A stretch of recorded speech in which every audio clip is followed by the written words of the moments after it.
However, the main goal today is to make sure you really understand batteries, what the battery does, um, but also like how to diagnose a battery, when you would really test a battery. So if you're gonna recommend a battery, I'll give you some of the reasons you'd recommend a battery. The battery isn't the cause of all the problems in the car, but some people think so. So if you go on whatever the next door neighbor app and you're like, oh, my car has a check engine light, I will bet you that someone will be like, oh, check your battery connection, check your battery terminals. It's like, sure, but that doesn't really make sense, right? So I want to get you the context of like, when would it make sense to think it could be a battery? So if the car comes in with the tail light out, we're probably not thinking that it's a battery. Makes sense. Like it just doesn't make sense. But somebody would blame the battery. Cool. So that's my main goal. We'll jump right in there.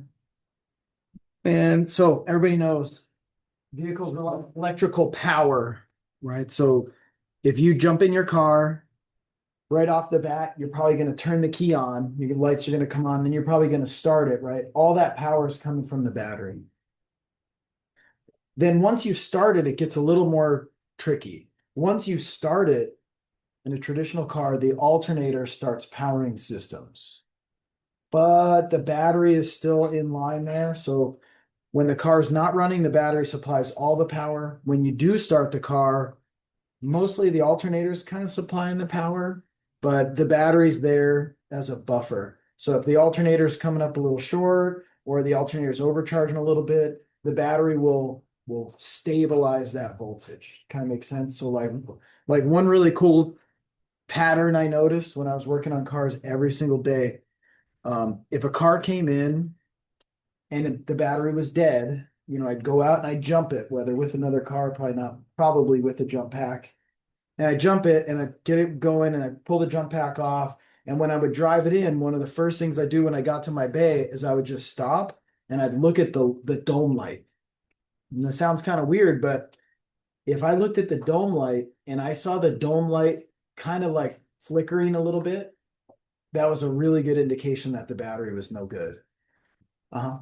With that flickering, I'm having an issue in my Miata right now, Uh-huh. where when I'm driving it, everything electric in the car pulses. Oh yeah. Like, I think it's my alternator. I think like one of the banks of the windings All right. So is let's dead. so let's tie to that. I'm good with that.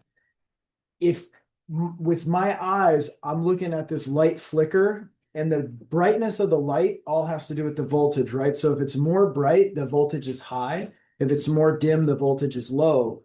When the vehicle runs, the alternator can be, it could be kind of like it's not really that stable, right? It might have a little bit of pulsing, a little bit of up and down, but if the battery's good, it should really stabilize that. So if I pulled the car in and I'd see a little flicker, I might leave it running for 10, 15 minutes and then I'd shut it off. And if I went to restart it and it was already dead, like that battery didn't really give me any measurable quantity of electricity to get the car restarted, it's probably a battery, right? So that's just flat rate, thinking about what the battery does.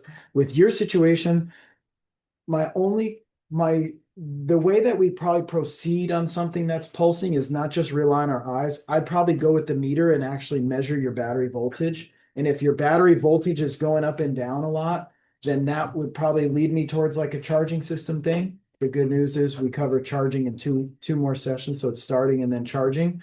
So let's definitely check that out. But if your battery voltage is pretty stable and you're getting pulsing in the lights, then that would be something not in the battery, that'd be further down. So ultimately just keep in mind the battery is the source of all the electrical stuff.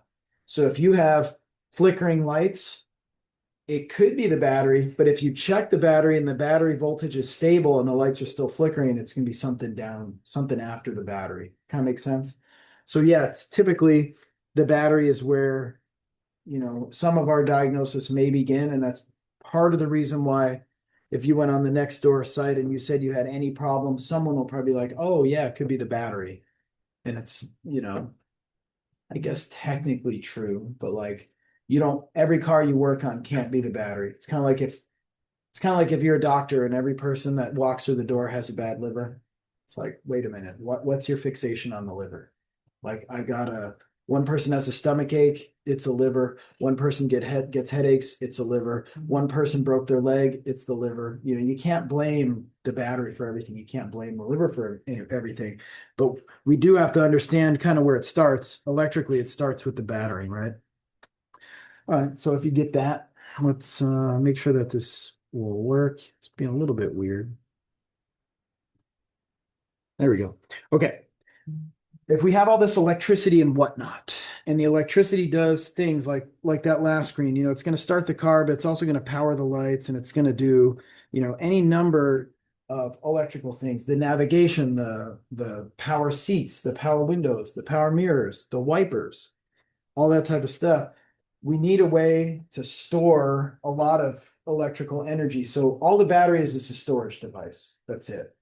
Um, if we don't have the car running, the battery is storing a specified amount of energy that should be enough to get the car started again. But also, if you went to, let's say, an old school thing, the drive-in movie theater. I don't know if you guys heard of those, but used to go and you'd park outside and then you turn your key on like maybe one click or accessory. And it should, if your battery's healthy, it should be able to play that radio back like for the whole movie, like a whole hour and a half or an hour and change. But if your battery's starting to kind of fail, your battery might go from good to like next thing you know, you're only 20 minutes into this film and all of a sudden your battery's dead. You know, that's actually really a measurement of how much quantity the battery can store as far as electricity. So that's mainly the function of the battery is to store a certain amount. It should be enough to get you through the movie. It should be enough to start the car. The problems arise when the battery can no longer store enough. So I want you to look at a battery as like three-dimensional. If you go over to the battery and you put your meter on it, you can check the battery voltage, but the battery voltage doesn't really tell you the quantity of electricity in there. It really just tells you like what the charge level is. So if your battery is supposed to be like a big three-dimensional storage device, and you know, if and you check the voltage, it tells you like, oh, it's 12.6 volts. That just means the battery's fully charged, but it may only be a surface charge. So you may have this big, huge box picture, but it's only charged on the top little surface level, kind of like a puddle. Like if you walk up to a puddle and you're like, oh, well, that pothole is full, but you don't know the depth of the pothole. Makes sense? You could be like, well, I could see it's full. That's what your meter does. If you want to really know the depth and you don't want to use special tools, you could do just what we said. Pull up to the drive-ins, leave your key on, see if that radio will go all the way through the whole movie and then still start the car. That'd be an amazing high quality test of the battery. But when the customers come in, they're probably not going to agree to that test. They're probably going to be like, can you just tell me if the battery's good or bad right now? And that's when we get into these devices, you know, battery testers. Battery testers and voltmeters are different. So if you use your DVOM, it's all good for checking the charge level, but it doesn't measure the quantity and the depth of the electricity inside. So if you look at what a battery really is, it sounds kind of crazy. It stores energy, but in another form. So you're kind of like this thing right here. How could it possibly store energy in another form? Well, it's actually chemical. So as we charge a battery, it changes the chemistry of, like in this example right here, this is a flooded. It changes the chemistry of the battery acid. And the more that we charge the battery, the more that battery becomes acidic. And then when we want to discharge the battery, there's a chemical reaction and it becomes more watery. I'm kind of paraphrasing, but if you go from really acidic and you discharge it, it becomes more and more watery. And so it's kind of crazy, but the electrical energy is stored in chemical form. When it goes from acid to watery, it gives off a lot of electricity, enough to watch the whole drive-in movie through your radio, or to start the car, or to whatever it is that we're trying to do with that battery, right? It's kind of crazy. So it's a chemical device. And those chemical reactions change one way when we're charging it and the other way when we're discharging it. Does that make sense? So when you want to charge the battery, you're pumping electricity into it, and that electricity is being converted into more like battery acid, I'm going to say. And then when you want it to power things and you hook up a light bulb and you hook up your radio and you run the starter or whatever, that acid turned into more watery is going to give those electrons off. It's pretty interesting. Cool. So if you look at it like this stores energy in the form of really chemical reaction, chemistry stuff. However, like we are also saying, while the engine's running, we don't really need this so much to power things because remember the engine's running and turning the alternator. So the alternator kind of powers stuff. But remember what I said, it functions as a stabilizer, voltage stabilizer. Now you see why the pulses could indicate the battery's not that good. So if you go back to that puddle, like the parable of the puddle, you're like, oh, there's a puddle right there and it's full. But let's just say that puddle's only 1 inch deep. Wouldn't it be? And every time that you try to crank the engine, you're pulling water out of that puddle. Wouldn't it be reasonable to think that puddle's going to go dry kind of quick? Right. So you'd look at it and you'd be like, the puddle's full. So that should be enough to watch the movie and to start the engine and to all this stuff, but not if it's only this deep.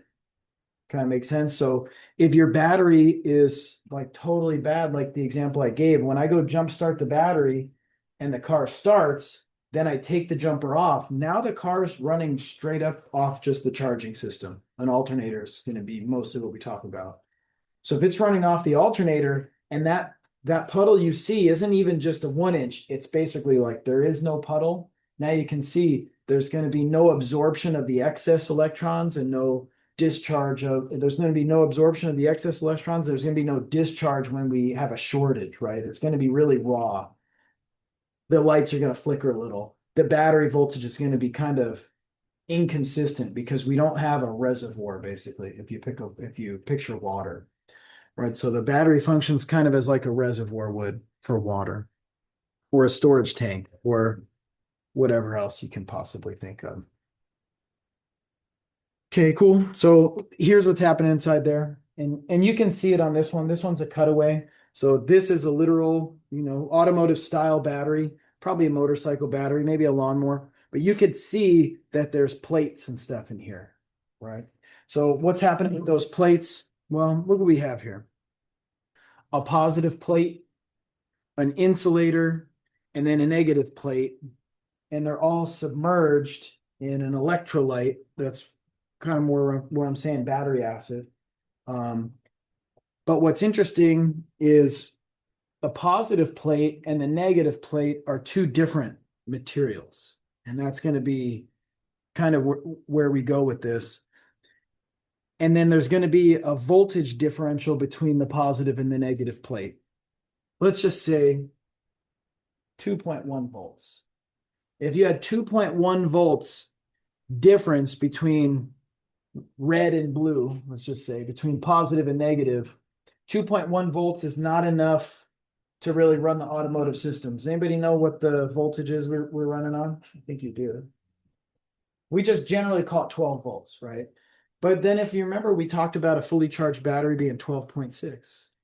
And you're like, well, is it 12? Is it 12.6? Like we just call it 12. But if we had 2.1 volts per cell and we had 6 of them, that's where we get our 12.6. So each of these cells function like this, and then they're stacked up. So if you look at this battery, you can see there's a cell here, and then a separation and another cell and another separation, another cell. There's 6 cells, each cell being 2.1 apiece. And then the key with this one is you notice it's set in this electrolyte. That's what we may call a flooded battery. So if you hear the term like it's a flooded battery, that means literally there's liquid electrolyte. What would give it away is if you grab the battery and you shake it and you hear what sounds to be water sloshing in there. That's the electrolyte or the battery acid. Or, on an old school battery like this one, we would actually, back in the day, we'd actually take these caps off and we'd put water in there, but not just any water. It'd be like a deionized water. And mostly that was because when the battery cycling between charge and discharge, especially really charged, sometimes it would off gas. It would boil some of the water out. So if it got low, the actual acid part of the electrolyte would stay, but the water part would evaporate. We'd actually top those off with correct type of water. Cool. So that's the first examples of flooded. We're going to see some other ones, but these can come in different sizes and shapes, and there's a lot of different types of batteries, right? So if you're just looking at a typical flooded battery, what it needs to do, provide high current draws for short periods of time. What do you think that means? Like, is this a battery that needs to be like really good if we put it on a boat and we go out on the 4th of July to the middle of like whatever, Canyon Lake or something? And then you're like, yeah, we're going to be out there all day playing the radio, then we're going to watch the fireworks, and it's going to just power the radio for 8 hours. That's not what this is saying. This is saying high current draws for short periods of time. You know what they're getting at there? Starter. When you go to crank the engine over, shana na na na na, remember that? That's like a high current draw. That may be 200 amps. And it shouldn't be cranking for a very long period of time. If you've got to crank your car more than like 10 seconds, probably something wrong. If you have to crank the car for several minutes, that battery wasn't really made for that, but it might sort of handle it. If you think you're going to crank that car over for the next 8 hours, it ain't happening. That's not how those batteries are made. It's not what they're designed to do. Your phone, however, is not designed to put out a bunch of amps for a very short period of time, right? It's supposed to put out a little bit of amps like all day, maybe even more than a day, right? So their automotive batteries very different. Let's say it was a deep cycle battery, supplies smaller continuous loads over a longer period of time. Remember that boat thing? We wanted to take it out on the lake and spend the whole day. You think that we should use like a flooded lead acid automotive battery, or what do you think about that deep cycle battery? Maybe that deep cycle battery could be better because what's its job? Smaller continuous loads over longer periods of time. So boat, maybe an RV, maybe we have that. Maybe we try to go off grid because it's the apocalypse times and we're going out in the middle of the desert and we got a little solar panel, and that solar panel charges a battery so that we can pull from the battery overnight. Like all that would be deep cycle battery type of stuff. Not just a flooded automotive basic battery. Kind of makes sense. Then let's say we looked into lithium. We're going to talk a little bit about lithium. Lithium batteries mostly it's about energy density. So if you want a battery that's going to be able to power your boat for the day, it's going to be bigger than this. If it's a flooded or if it's a deep cycle battery, it's going to be like. In fact, it's probably going to be multiple batteries, which is cool. But what if you wanted it to be lightweight? Now you go into lithium, and now you can get the storage of this battery in a much smaller package. And that's partially why they're doing lithium, whatever, lithium iron phosphate, for example, various types. They do. And so I'm going to show you definitely some of the negatives of these flooded batteries that are living in battery acid and the plates, and they tend to get, some scale and some buildup on them. And next thing you know, you don't have as much plate surface area. And next thing you know, your battery's no good. Lithium doesn't suffer from a lot of those weak points. However, there is a couple negatives of lithium. So I'm very pro lithium ion. We'll just say lithium ion, lithium and something ion, but it's not perfect though. And it's not cheap either. All right. So let's say lead acid, that's your most basic. So if you roll up to the car and you want to do a battery test, typically the battery tester is going to say, what type of battery is this?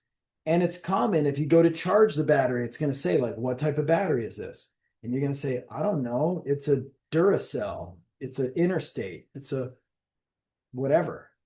But that's not what they're asking. They're asking, is it, for example, lead acid? Is it an AGM? A lot of them have lithium settings too. They'll say like lithium ion, and sometimes they'll have specific types of lithium too, lithium iron phosphate.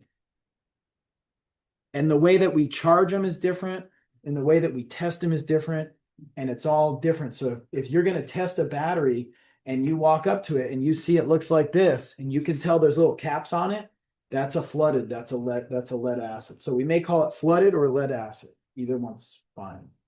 The lead acid is partially lead plates, and you'll see we'll talk about the lead plates, and it's flooded in the electrolyte. That's what we mean by lead acid or flooded. It's the same thing.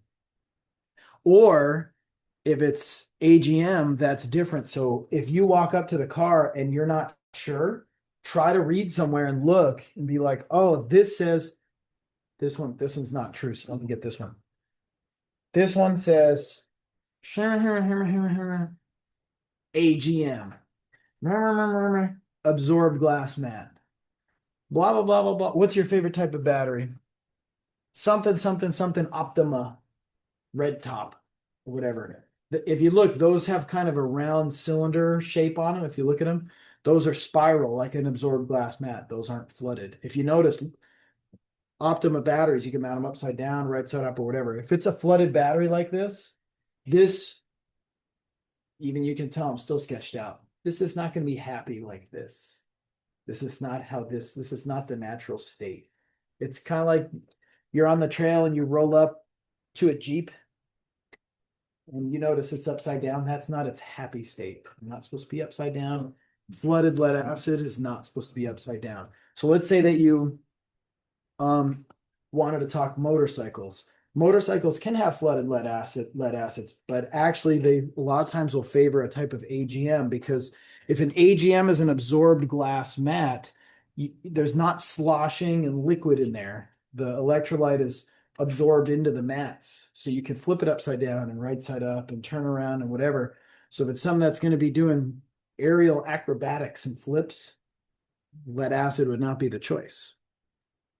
Cool. Then if we look at low maintenance and no maintenance, I'd like to clarify what that meant. Back in the day, we had an interval where we'd actually pop the caps off and check the fluid level. Like this one's actually really cool because it has upper and lower level. You could look in this battery and see where is the electrolyte level.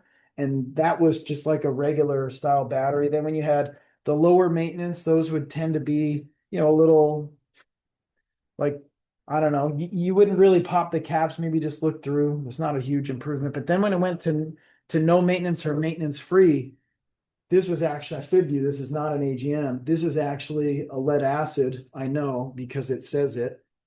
Rechargeable sealed lead acid battery. So now we're talking about sealed and no maintenance. Sealed and no maintenance are the same. There's no way to check the fluid level. There's no way to add distilled or deionized or, whatever various preference of water with no minerals is. It's maintenance free. That's like the selling point. Like it's maintenance free. You don't have to maintain it. Like the negative would be if that battery overheats and tries to boil over and acid actually pushes out somewhere, you can't fill it. You can't, maintenance free is kind of like saying it's like a ball joint that used to have a grease fitting on it, used to pump grease into them. Then they went to like sealed ball joints with no grease fittings. Now when the boot gets torn and the grease comes out, you have no way of like kind of milking it along. It's disposable, right? And that's pretty much what we're using on the day-to-day cars. They're maintenance free. There's no maintenance interval on them. We're not calling to have them checked. We're not doing oil changes at 3,000 miles anyway. Our oil change intervals 5,000, 7,500, or 10,000 miles. And we're not even really visually doing much with the battery, so maintenance free is fine, but it's not like they're not lasting longer. We just have no way to really monitor the level of electrolyte. Go ahead. So I'm just curious, if you're into like racing cars, Sure. would you get an AGM battery or the regular one? Because they always flip over. I mean, not always. Yeah, no, but I know what you're saying. I'll explain it to you this way. If this battery is going to be under the hood, and it's going to be strapped down, a lead acid's going to be fine. But if it's honestly something that's going to get banged around and sloshed around, an AGM battery is a nicer battery. An AGM, there's no real negative to an AGM except for costs. So then you got to weigh out, like, if you're the manufacturer, let's pick on Honda. If you're Honda, you're gonna throw AGMs in every car just because they're like $50 more. So $50 times a million cars, 50 million bucks. So they're not gonna just put AGMs in everything. But if it was me and it was something that I cared about, AGMs, nice batteries. Now let's flip it. What if you have a race car or even a daily driver car or a whatever, and your battery is inside the vehicle?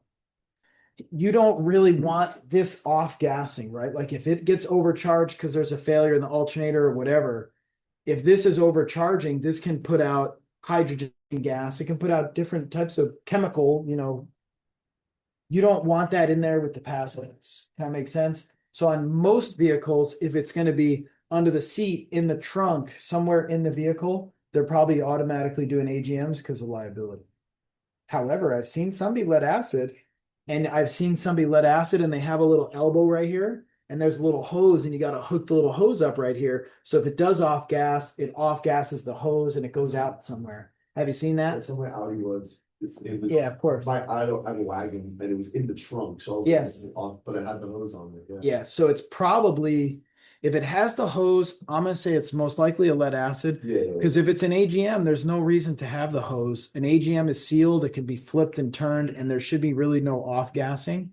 So it's kind of interesting. I were to do battery relocation on the car, the sound system. AGM it, From the engine bay to the trunk. 100%. AGM it. Done. Okay. Yeah, done. Or if you want to do lithium, that'd be cool. But I'll try just getting it on. yeah, and those are good. Yeah. That's a good tried and true battery. The lithium batteries are great. Like if you were trying to do a race car and be very competitive and you wanted something that was going to be like a fifth of the weight, you could take this and be like, this is heavy, get a lithium, it'll be tiny and it'll have just as much power. I have a lithium one battery. Uh-huh. Yeah. And it'll be fine. It works great. Yeah. The negative though, I'll even just say, because I need to probably add lithium onto this list, is all the positive lithium, but lithium batteries always have to have small electronics inside as a battery management system. And a lot of times those lithium batteries, if they become too discharged, the battery management system will open up inside and you will not be able to charge it. And so and that's really for your safety, by the way. So if you discharge a lithium battery, when you go to charge it, that can heat things up and expand and contract, and they can become, shall we say, a thermal risk. Like let's see, I could work for the manufacturer. That sucker can catch on fire. See, then it'd be like, no, you're fired. Make it sound less scary. It has a thermal risk. So if the lithium discharges and the internal little mini computer battery management system opens it up, you'll be like, oh, this battery was fine, and then it went dead, and now I can't charge it. I can't do anything.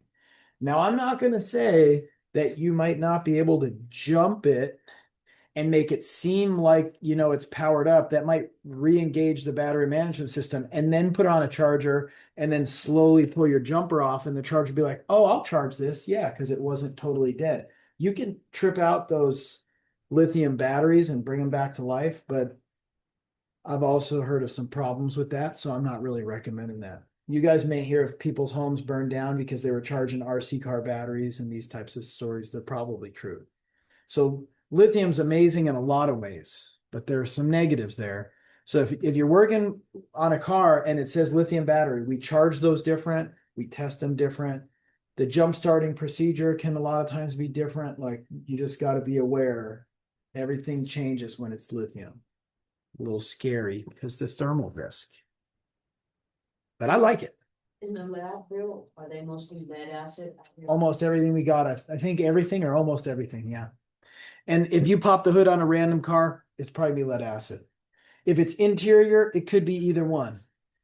There's very few cars that come factory with a lithium ion battery. Just a couple. I've seen a few. I know when I did the BMW M4 training, it came with a lithium battery, at least on some of them. I don't think it came on every one, if I remember right.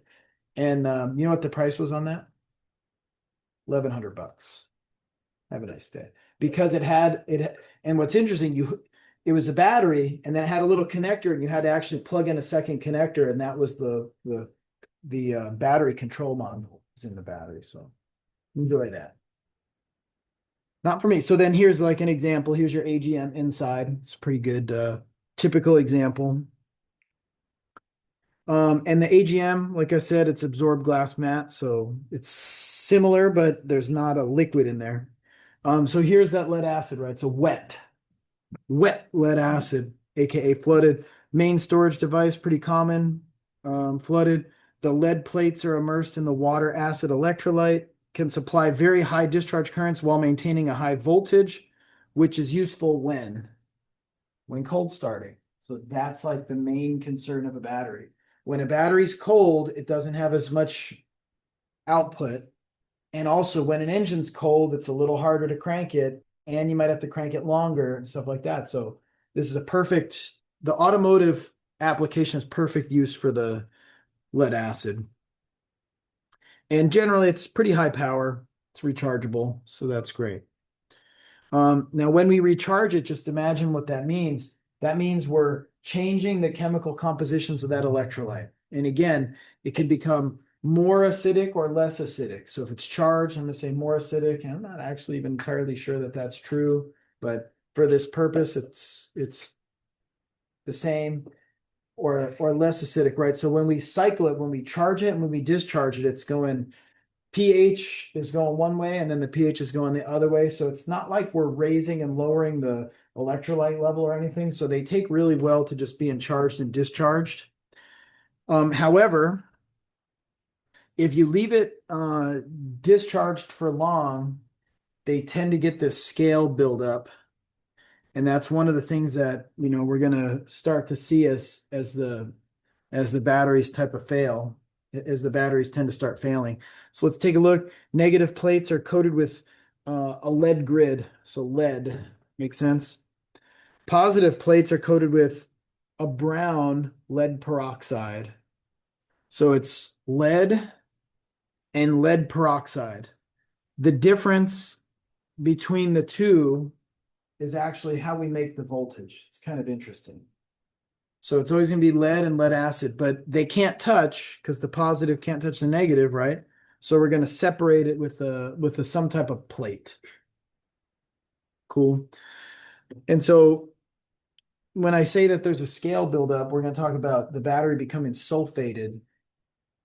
If you keep a lead acid battery fully charged all the time, that's going to be the longest life that battery could possibly have. What lead acid batteries don't like is to be kind of discharged, to be dead, and to be left dead for periods of time. That's when that scale buildup occurs, the sulfation. So if you think about the energy of the battery, mostly what it comes down to is it's the surface area of the plates. So if you have the lead and the lead peroxide plates and you have a battery at this size and they're stacked, you're probably going to have like an approximate quantity of storage. And we could measure that in, reserve capacity or cold cranking amps. It kind of depends, but for now, we'll just say it's like the storage. Imagine that if you had a battery that was twice the size, don't you think that's going to have twice the amount of power in a way? And why? Well, that's because you have increased, let's say if the battery is twice the size, probably the lead plates are going to be at least twice the size, right? So if you have twice the surface area, you're going to have twice the power. But are we saying that now that battery is going to be a 24 volt rather than a 12? No, it's still going to be 12 volts because of the number of cells, 6 cells at 2.1 volts a piece. But what it's going to mean is, like, remember that illustration of the puddle. If you have a puddle that's really a pothole, and you have a pothole that's twice as big, don't you have twice as much water? So that is exactly how a battery works. It's the surface area of these plates, right? So when it's brand new, you got the full surface area of the plates. You can see full surface area of the plates. When it's getting older and it's sat a little bit discharged and it starts to get that scale buildup, that starts to take up some of the surface area of the plates. So you used to have a puddle that was 6 inches deep, but now the sulfation is working its way up, and now you only have 3 inches. Don't you only have half the water? Now you can only make it through half of the drive-in. Or now when you crank the car, you notice it's not cranking as fast. It's a little bit slow cranking. It might tend to go dead if you leave it for a week. Whereas before you used to be able to leave it for 2 or 3 weeks and it would still start. Now it's after a week, it's dead. That's all indication that you've got the lead acid battery starting to get sulfation buildup from the bottom. So how do we fix it? Well, there's some people who try to refurbish them, but generally how the technicians fix it is we replace it. That's it. It's done. We'll do a battery test, and if it says it's at 50% of capacity, you might tell the customer, hey, your battery's not dead today, but your battery's at 50% capacity. And they're like, well, it's starting fine. You say, yeah, I mean, that makes sense. But, if it gets cold out, it may not start. If you leave it over a week, it may not start. Your battery is not at 100% anymore. Your battery's at 50%. And they may very well say, well, it still works. So I think you're trying to rip me off. I don't want it. And that's fine. That's totally good. But if you understand this is 50% sulfated and the sulfation kind of tends to add up over time, eventually it's going to get to a threshold where it's not going to start the car. You understand that? So do you think it's a good idea that we do a battery test and we tell them, hey, your battery's at 50%, and then let the customer decline the new battery so that 3 months later, when they go to start their car and it doesn't start, they really can't blame us and be like, hey, my car doesn't start. Why didn't you tell me my battery was bad? And you could do it old school, like how we used to, was like, well, when we looked at it, your battery was good. It started. And now it doesn't start. Like, that's not my fault. But see, we could do better. We can do the battery test, which will effectively indirectly measure the surface area of the plates and tell us how much sulfation has occurred and be like, hey, your battery's at 50%. It's almost like we're able to predict the future and say, your battery's starting now, but it's coming where your battery's not going to start again. Now, some people are going to be like, you know what? When the car doesn't start, that's when I know it's really time to replace the battery. But you get a lot of other people like my in-laws, and they're like, when I do the MPI on their car, they're like, whatever it needs, just fix it. We don't want any problems, because white collar people, they don't know how to jump start it. They don't really want to deal with the tow truck. They don't really even know what to do. I've been around a while, so they just call me, and I'm like, well, what if you call me and I'm at work? I can't like drop everything and be like, class is over. I got to run home and like fix the battery. So I'm going to do the inspection. And if the battery's at 50%, I'm going to say, hey, do you want to get a battery? It's $200. And they're going to say, yeah, that's great. We just don't want any problems. Right. So we're here to serve the customer. And if you give them the information that, hey, your battery's at 50% health, it's up to them to say whether or not they want to replace it. But all we could do is give them the right information. How did we get it though? You don't disassemble the battery and look at the buildup on these plates. We're going to do a battery test, and the battery test can do that through conductance, or, we'll talk about some of the battery test methods. But when we talk about it, just remember those plates, there's a reaction and they're getting less and less surface area. That's the best visual you can have to really understand your battery. The more sulfation, the less and less deep that pothole is, the less of a reservoir it is to pull your water from. Cool. So this just explains 2.1 volts per cell, got 6 cells. That's why we get the 12.6. And again, 12.6 just means it's fully charged. That means the pothole is full, but it doesn't tell me the depth. Make sense? So your meter just tells you that it's 12.6 volts. That's nothing about how much sulfation is on those plates at all. All right, and so that's kind of the gist. You can see the sulfuric acid, H2SO4, in case you want to know the chemistry stuff. And just keep in mind, these separators are designed to keep the plates separate. If we charge a battery really fast, the battery can get hot. It can actually warp the plates. And there's instances where the plates can become warped and damaged, and the battery will look weird and sit weird, and you can actually have plates touch, and that's when you get a shorted battery. And that can occur. It's not real common, but it can. So when I improvised and I said, like, from acid more to watery, here's the actual truth. As the battery discharges, the sulfuric acid's absorbed into the lead plates. And at that point, both of the plates slowly turn into lead sulfate. So sulfuric acid to lead sulfate, the strength of the electrolyte becomes less acidic as it's absorbed into the plate. So I actually explained it more backwards. When we start and we start charging it, it's going to become less and less acidic. So when it's discharged, it's more acidic. When it's charged, it's less acidic. So I did have that mostly wrong. And I'd say watery, and watery is like not really correct. It's more if you look at the pH scale. So you guys remember pH, there's more acidic and then there's more base or alkaline, right? So that's as we're charging it, it's less acidic. It doesn't mean it's actually going to be moving towards alkaline or like a base. So if you wanted to check the charge level of your battery, first off, I just use a meter. 12.6 volts would be fully charged, but technically you could actually measure the pH of the battery. That's one way to do it, to be quite honest. We usually don't use like pH strips like for a pool. We probably use specific gravity or we got a couple testers I'll show you. It's a little bit old school. Now look what happens.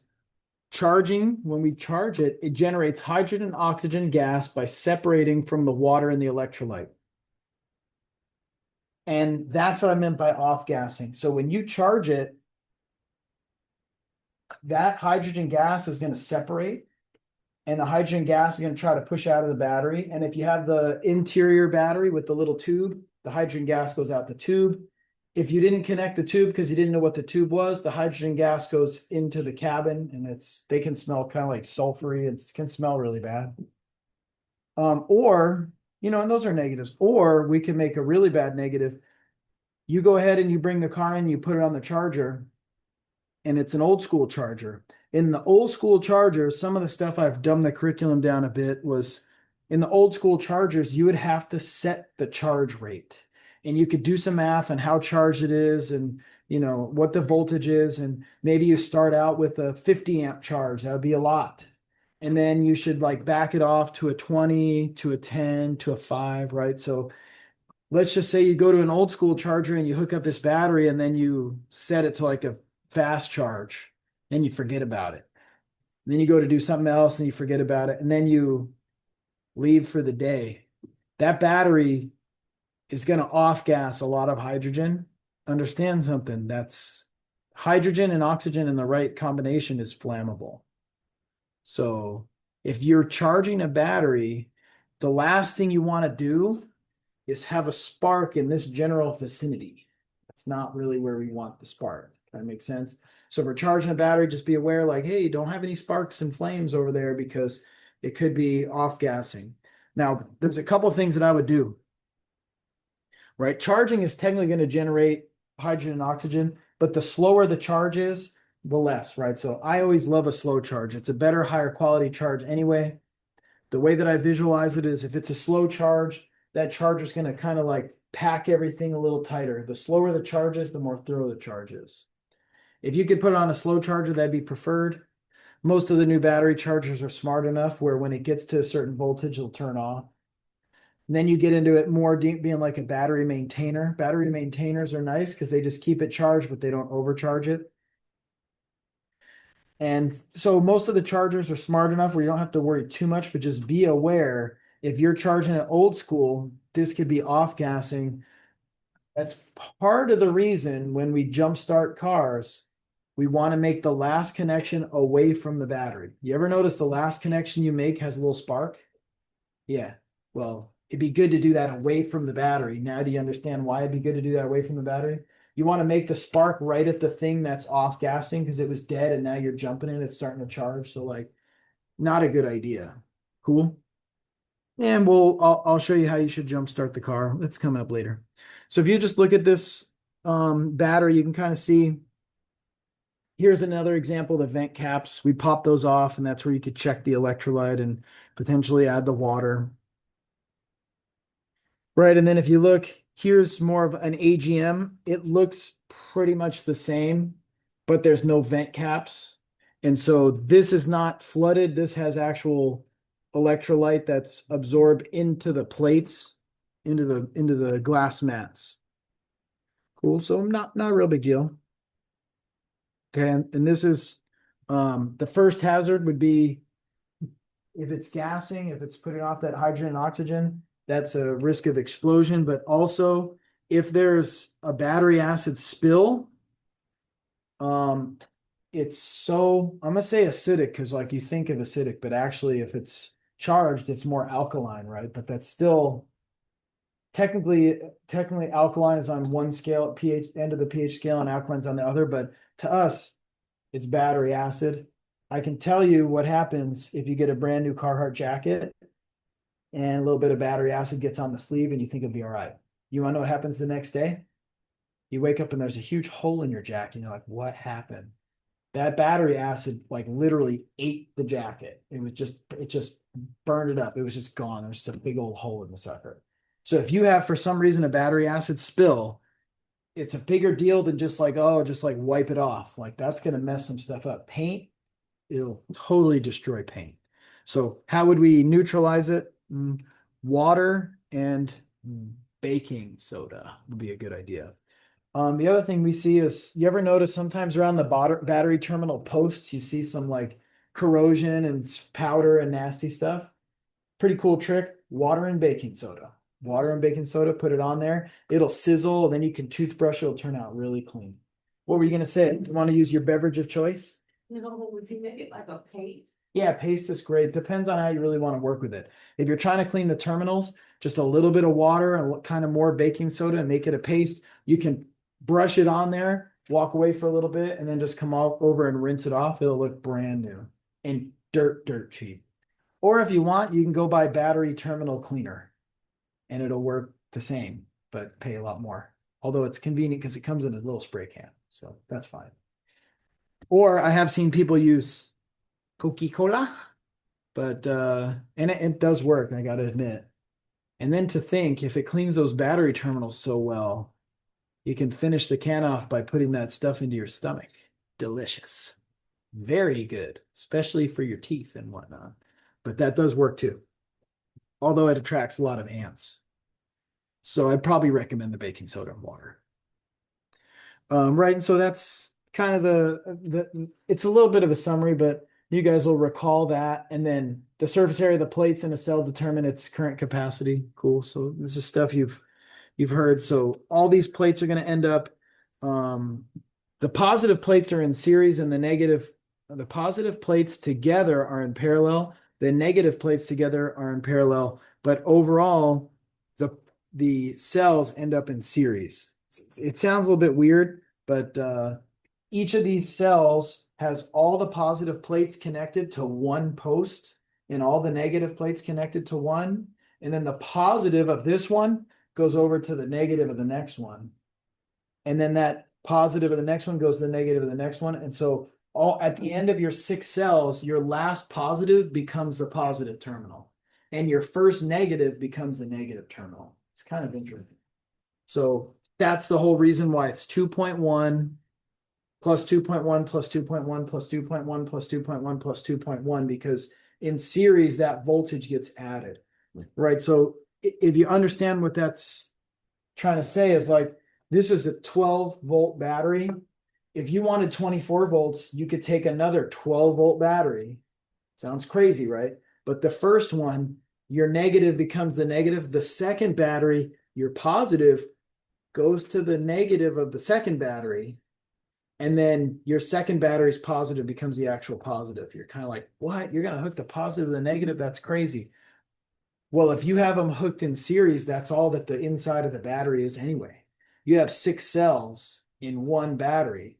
If you were to take 6 cells in one battery and rip the 6 cells out and then wire them exactly the same and extend it to 12, you'd therefore have a 24-volt battery. Rather than make a 24-volt battery, what a lot of times we'll do, like golf carts and whatnot, we'll just have a bunch of 12-volt batteries in series. Sometimes they use 6-volt batteries too. So if you had a 48-volt golf cart, you could take 4 12-volt batteries and wire them in series, and the total will continue to add, right? And then also you could take If it was 6-volt batteries, you would take 8 6-volt batteries, and that gets you 48 volts. So this is really automotive specific, but if you were to pop the seat of a golf cart and be like, what the heck? Look at all these batteries. You're like, why are there so many batteries? Because those are wired in series to up it to 36 volts or 48 volts or whatever. Depends on what type of battery it is. Now for me, I would rip those, let's say it's going to be eight 6-volt batteries. I'd rip those 8 6-volt batteries out because they're probably bad anyway. That's why you got a good deal on it. Throw those not in the trash, but like in the trash, but like what I really mean is recycling center, because they're going to pull the batteries apart and reuse the plates. And then I put in one simple, very clean lithium ion battery. It'll provide all the power of the 8 6-volt batteries, but it'll be like the size of one of them and the weight of one of them. You can get like a huge weight savings and space savings. All you need to do is spend $4,000. Right. So lithium is amazing, but it's expensive. The price of lithium thing. I have like a Mercury Insight, so it's the IMA. Oh yeah, sure. Yeah. I have a spare one that the plating is dead. Oh, okay. And I've heard people doing conversions to them into lithium ion, but it's only like $700. Yeah, and they're probably taking some cells out of something and kind of custom doing it. And yeah, I mean, that would be cool. It was just like the price discrepancy between one thing and the other. No, that sounds kind of wild, but it may very well be because someone is lithium's interesting.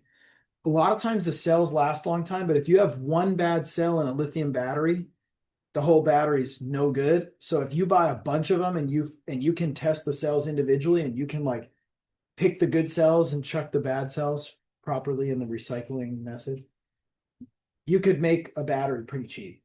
But I'd be curious what the warranty is on that. There are people doing that. There's full-on businesses that do it. Yeah. That's what they do. I was looking into it a little bit because Yeah. But my cars came with the old battery and I was like, what can I do with this? Maybe. Because it's like a I get you. one. It's NIM, nickel metal Mhm. hydride. Yeah. 144 volts, I think. Yeah, exactly. No, I actually added a thing on hybrid EV batteries. So let's come back to that when I show it. Right. So pretty good. And then lithium ion, they also have super capacitors, which is like a quick discharge, recharge characteristics, but a high density of a lithium. So we'll see what happens with these super capacitors. They were pretty hot for a bit. I haven't heard that much lately, but if honestly, if you wanted to be the next super billionaire, if you find a battery that can store enough electricity where, let's just say that the customer could, a typical person could buy an EV and drive the EV like the whole entire week, or on vacation over here, on vacation over there, and then like charge when it's very convenient, you'd be the next super tech millionaire, billionaire. But right now, where we're at with the lithium ion, lithium various compounds, if you want a vehicle that's going to go 300 miles, you need a battery that's like the whole bottom of the car. The whole entire bottom of the car is a $30,000 lithium battery. So EVs are cool, but if you found a way to get that much power into this bad boy, you'd be, and if you could make it even remotely affordable, you'd be rocking. You would be, I want to work for you. I want to invest in that company because that's going to take off. But in the meantime, that's kind of the problem is we're struggling to meet the demands of the power supply without the massive size. Lead acid's totally blown away on that. Lithium ion's the best we got, but who knows what the next technology is. So watch for that. And then invest. By the way, I would have told you about, I could look at my calendar, but it was right around just before COVID when I went to a seminar and they talked a lot about autonomous driving vehicles. And do you know who one of the main presenters was? NVIDIA. And they were saying, hey, check this out. We're powering these computers. They're really fast. Here's all these recognitions, and it can see the people and how far what direction they're going and how fast they're walking. And it can run algorithms to determine whether the car can go or whether it's safe. And I was like, man, NVIDIA doesn't take off. I don't play the stock market, but I'm telling you, I saw that. I even told one of my friends, like, hey, dude, honestly, I don't do stocks, but you should buy NVIDIA because it's going to go places. You know, NVIDIA's gone up like 1,000% in 5 years. I knew it, but I didn't do it. So you probably think I'm lying, but I'm not. All right, good talk. So let's talk about battery ratings. But if you do that, let me know, okay? Because I can't lose again. If you find some super energy dense battery, just let me know because that's gonna be way bigger than NVIDIA. All right, battery ratings. Remember, total surface area, the plate, more plates are, etc. But how do we measure it? You guys ever heard of cold cranking amps? All right. That's the main way that we measure. That's going to say, like, at this temperature, how many amps can your battery put out? And then if you think about it, let's say it's a typical four-cylinder, maybe we need 150 amps to turn that starter. If your battery starts to only make like 120 amps when it's cold, it's not going to start the car, right? So that's one of the test measures is our tester will determine how many cold cranking amps it has. If you have a battery and the rating says 500 CCA, and you take your multimeter and you measure it and it says 12.6 volts, what have you learned? Nothing. You're not even testing it the way it's designed. This battery doesn't say 12.6 when fully charged. We know that already. We know that. This tiny battery or a huge 12-volt battery, it's all gonna be 12.6. How do you measure the depth of the pothole? In cold cranking amps is one good way to do it. Like how many gallons per minute can we get out of that puddle, out of that reservoir, right? So if you go ahead and you put your tester on there and it says 500 cold cranking amps, you set the tester to 500, you press test, it's going to say like processing or doing something or beep or whatever. And then it's going to spit out 457 cold cranking amps. And you'll be like, oh, okay, that's pretty good. But if it says 500 and you get 100, that wouldn't be very good, right? So if the car came in for a no start and you jumped it and it drove in and then you pulled it in, you're like, let me battery test it, boom, and it says only 100 cold cranking amps, like the battery's no good. Why is the battery no good? Now this is time for the visual. Remember the lead plates? The more damage there is to the lead plates, the more buildup, the more sulfation, the more whatever.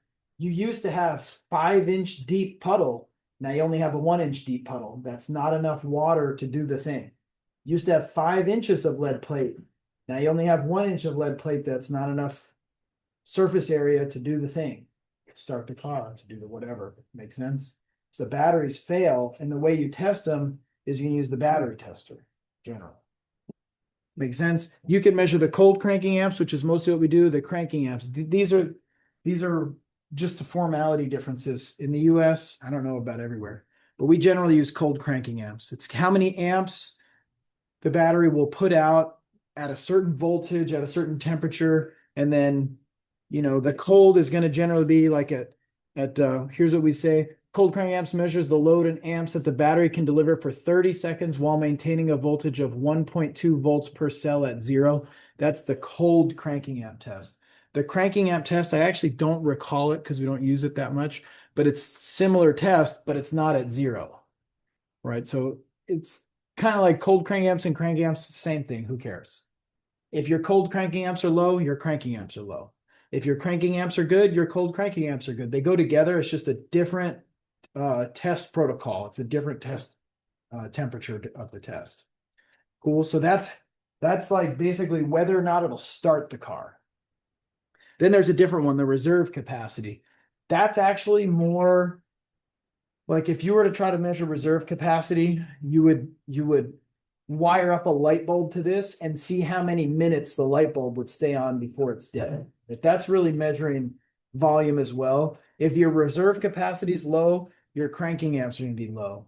If your cold cranking amps are good, your reserve capacity is going to be good. It all really depends on exactly what you want to focus on. But 99% of the time, if it's us as the technician, we roll up to the battery, hook it up, test, it's going to test in CCA because that's just usually what we look at. If the CCA is low, time to recommend the battery. Cool. So there you go. I did make the note. Cranking amps is the same test, but at 32. Now we'll walk through the experiment of reserve capacity. How many minutes, if the battery was charged all the way at 80, how many minutes will it supply a constant load of 25 amps without its voltage dropping below 10.5? So that would be like the laboratory test. The customer is never going to come in and be like, hi, I would like to know my reserve capacity. And we'll be like, all right, we'll need your car for the whole day and we're going to like do a little experiments on it. We just don't. But so you know, that's like the battery lab.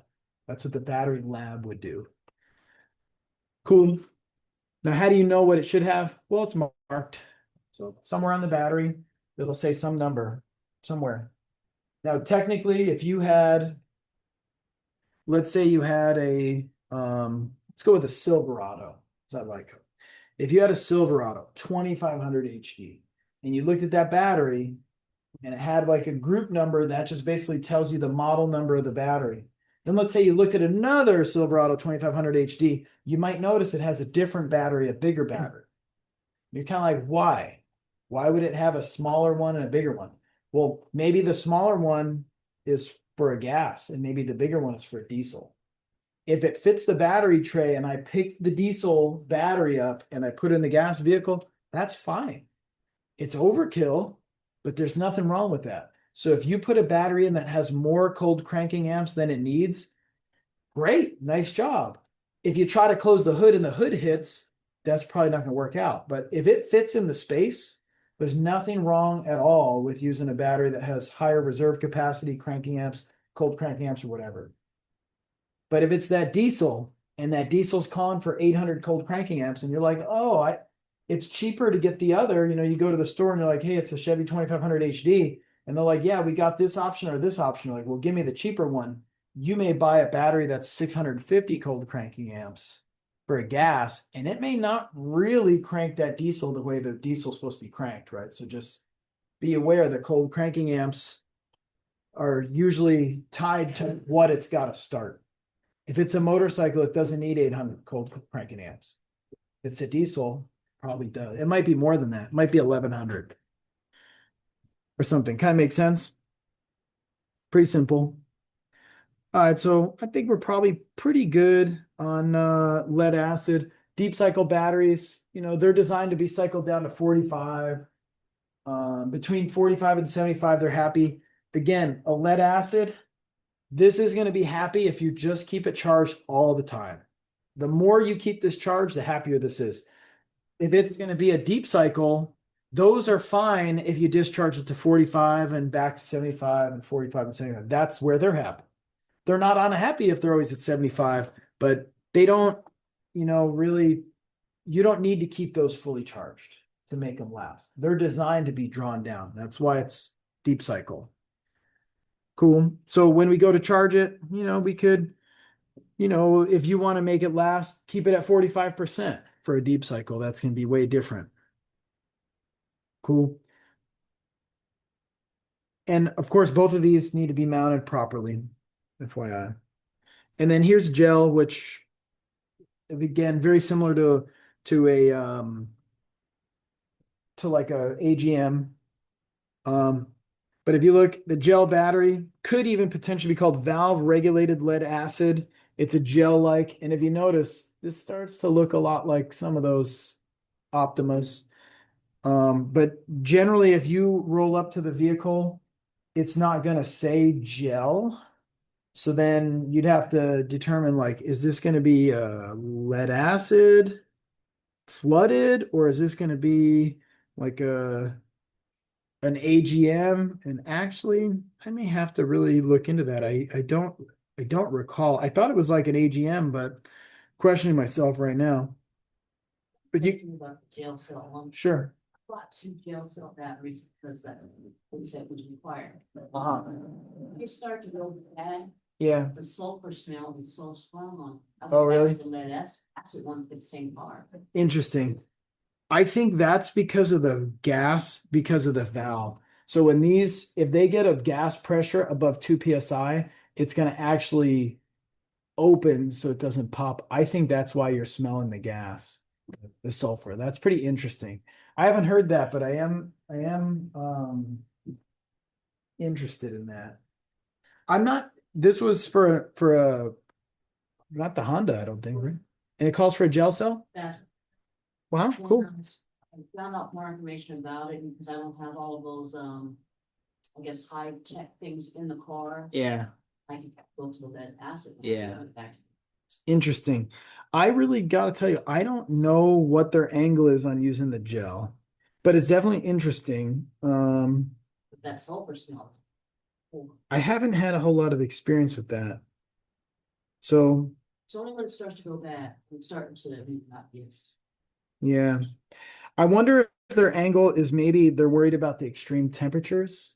Honda's pretty careful about what they do, and so I would suspect, they're basically the same as a lead acid, but they can be mounted in all different directions, and they're a little bit better for high temperatures. So that may have been their thought, but I'm not totally shocked that a lead acid would be just fine. Lead acid would make sense. I would be curious what the CCA rating was. You might have lost a little bit of cold cranking amps, but started working, it makes a lot of sense to me. All right, and then let's say we jump into AGM. So you'll notice to me, the gel and the AGM look pretty darn similar, but chemically, the gel is a little more like a flooded, and then the AGM could also be called a sealed lead acid. So if you were to do the AGM, that's the one that should never vent into the cabin. So that one should never have a sulfur smell. This one is sealed. Whereas the gel, if that one starts to get overcharged, it's going to pop the little 2 psi valve, and you probably are going to get some off gassing from there. Otherwise, these are very similar. They have a lower internal resistance. They're better suited to deliver high bursts of current. So the AGM's a really good battery. If you had a like a high performance engine that was going to take a lot more power to crank over, maybe the AGM's the ticket. Maybe the AGM would be perfect. But they're a little pricey, so be ready. And when they say they contain less electrolyte, that's true, but also just keep in mind it's absorbed into the glass mat, so it's not sloshing and moving around. And if it's something that's gonna be moving, this can be a better one. They also like vibration and shock. It's not a really big deal. So the thing I think of with this is if it's an ATV or a dirt bike or a motorcycle and it's getting banged around under the seat, this would be probably what I would go with. Right. And it's getting more and more prevalent in automotive as well, mainly because we're kind of running out of room, but making the car smaller, fitting more things under the hood. It's like, where are you going to put it? Oh, we'll put it in the interior somewhere under the seat, in the trunk, these types of areas. Lots of cars from the factory are coming like that. Right. And then just remember these when you guys are about to do the lab. The battery acid will ruin your jacket. It'll ruin the fender. It'll ruin your eyes. It'll ruin your skin. You will need medical treatment if it gets on you. So the good news for you is we're generally dealing with a sealed type. So I don't see how in the world you get battery acid on you, but we're not even going to open up any of these. If you happen to find a battery with these, fill ports, we used to teach that was a thing, but we're not really doing that. If you ever have to do that, it's not really rocket science, but it's no reason for me to have to show you that. Then we talk about how to rinse. If anybody were to, for some reason, get any sort of battery acid in their eyes, walk them right over to that rinse station and turn it on and one more time. And then one more time just because battery acid will mess you up. Right. But nobody's really going to have any of these issues. And when we are charging and whatnot, no flames and sparks and whatnot. Goggles and gloves and everything is going to be good, but safety glasses would just probably work for today. But personal protective equipment is going to be a good idea with this. Battery is one of the sketchy things. I have never seen it, but I know some people have seen battery blow up, and it can be a little scary. Right. That was mostly more common when people were using the manual chargers that they'd forget to turn off and they would overheat it and crazy stuff. Cool. Then what's it say? Remove the ground cable first. And I got a little short video on explaining why, but I'll explain it to you again. If let's say this is our wrench right here in red, and I go to the positive, which is this one, and I'm loosening the positive, I turn the wrench and it touches the fender's grounded, right? So I just took my big positive directly to chassis ground. There's no resistance in my metal wrench. It's going to be, if you used Ohm's law, 12.6 volts. The resistance is going to be 0 ohms. The amp's going to be basically unlimited. It's going to be a lot of amps. It's going to just be tons of electrons flowing, hot, welding, arcing, sparking. It's going to be horrible. So if you do what you're supposed to do, and you take off the negative terminal, say you do the same thing, you connect the negative terminal to the fender, what happens? Nothing, nobody cares. The negative to the negative, there's no voltage difference, nothing, there's no current flow. Then once you take the negative off, let's say you connect the positive to the fender. Nothing happens because the fender is no longer grounded through the chassis. Make sense? That's why you do the negative first when you disconnect it. And then when you put it back on, you do the negative last. So that way, when you're on your last step on the negative, if it touches the fender or whatever, it's the negative touching the fender. If the positive touches the fender while the negative's off, it's no problem, right? So it's negative off first, negative on last. That's it. Simple. Cool. And just please do not lay your tools on the battery because that's happened. See a lot of newbies throw their extension right here, and I'm like, hey, if that extension rolls 1 inch, your positive and negative are connected. So just, don't make a mess.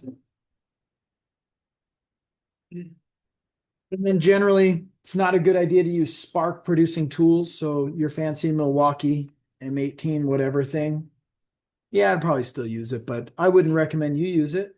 And if I use it and it blows up, I knew better. But if you use it and it blows up, somehow it's my fault. So don't. How does that sound? And then don't use our negative cable for ignition spark test, which we're not going to do. And then just be really careful about that electrolyte. Okay, so here we go with the doing a side terminal battery. If you notice, you can barely see, but that wrench, if you buy a battery specific wrench, sometimes they come with like rubber insulation on them. That's cool. Can you understand why now? You got a rubber insulator on the wrench. It just even minimizes the chance of you accidentally touching the wrong things together. Don't wear conductive jewelry when working on or near batteries. All right, so if you're working on cars every day in a shop, guess what? You're going to be working on or near batteries every day in a shop. So if your main priority is to have your blingy thingies, you might find a way to not have those on at work, or you might find a different line of work.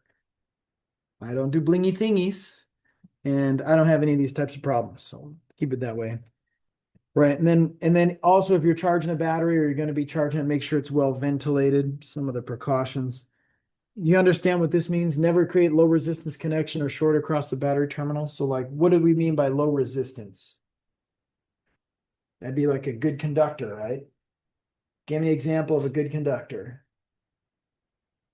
Your metal wrench, these things, right? We're not real worried about this plastic thing, but if it's a piece of metal, just be aware that's a major conductor right there. Then we talked about how we remove the ground first. Then right here, we got just a few basic shots about low maintenance. So this should require little, if any, topping off, maintenance free or fully sealed. You really can't even check those generally. AGM, we mostly, I think we're probably pretty good. And we're pretty good on both of those. All right. What about, how do you get rid of a battery? Does anybody know? What, you throw it in the trash can? I used to think at work all the time about recycling cord or something. Yeah, like that. exactly. Like, All right, so I'm gonna explain to you the two ways that it goes, and I don't know which one's more true. Maybe both of them are equally. So if you go to a place and you buy a battery, and this battery is $100, they're probably gonna put a $20 core on. You know what that means? That means you pay $120. And then when you come back, they give you $20 back when you give them the old one. Now, why is that? A, because they want the core, because they're going to refurbish it, they're going to fix it or whatever. But honestly, a lot of times I don't think they do that. It's mostly got to do with government regulation that says, if you want to sell batteries, you need to have trained people in place and you need to have a procedure where you're going to get the old battery back. It's kind of like oil. Did you know any place who sells engine oil also has to take used engine oil too? So it's kind of like that. They know that this is something that's chemically bad. We don't want this in your regular trash that's going to go in the landfill and be pushed into the dirt. There's probably other nasty stuff in there, but this one would be a no. So you don't just throw these out. You can take them to a place. Just keep in mind, if they sell batteries, they have to take batteries. Cool. However, if you go to a recycling place, they will probably pay you for it because they may actually do the refurbishing, or it's kind of like catalytic converters. They may take a catalytic converter apart and harvest at least some of these pieces and melt them down to make whatever, iPhones or something. So can't just chuck it. Cool. And that's basically what this is saying. Very good. And then also, do you know what we mean here by municipalities? So that would be like I was saying, the state or local government may, or I've also seen, you ever see like the electronics events where it's like electronics recycling events is going to be at CVS, whatever. A lot of times they'll get money from the state government, who gets money from the federal government, who then puts it down to the community, say, hey, we want to give you $1,000 to run a little event where you can get people's electronics recycling type of stuff. So a lot of times it's government driven where they're gonna either pay people for their batteries, or at least they're gonna pay people to have a facility open where people can drop off their batteries and their lithium batteries and their electronics and their plasma TVs and stuff. Cool, for those reasons. All right, I think overall probably pretty good. I think we're really good on these plates. Right. Here's a nice visual though. A being the charging cycle. If you notice, we got these plates. That was going to be the negative plates. Sulfate is discharged, which changes chemical composition of the plates back to sponge lead. So, and then the lead peroxide is formed at the positive plates. So if you notice, this is just showing chemical reaction when charging, chemical reaction when discharging. So if you think about it, let's picture these as electrons. When we're charging, the electrons are being passed in a way into the solution. And then when we're discharging, look at these electrons are being put into the plate, and they can actually go to the vehicle and run starter, ignition, horn, lights, radio, these types of things. So that's the visual of what we talked about. Cool. Talk about temperatures. Sadly, temperatures change some things. So if you have a battery that's cold, what happens to the performance? Drops dramatically due to the slowing of the chemical reaction. All right, so that's partially why we're worried about cold cranking amps, right? If you go someplace cold, your battery, when we really want it to be tested is when it's cold to see, does it meet the minimums when the engine is cold, when the ambient temperatures are cold? So for example, even with EVs, it's the same. People in cold climates really don't want an electric vehicle because your range of 300 miles is now 150.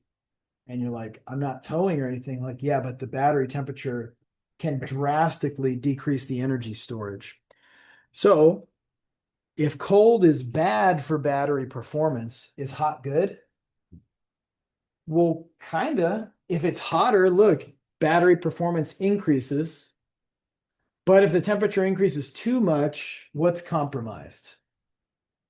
The battery life. Yeah, it's junk.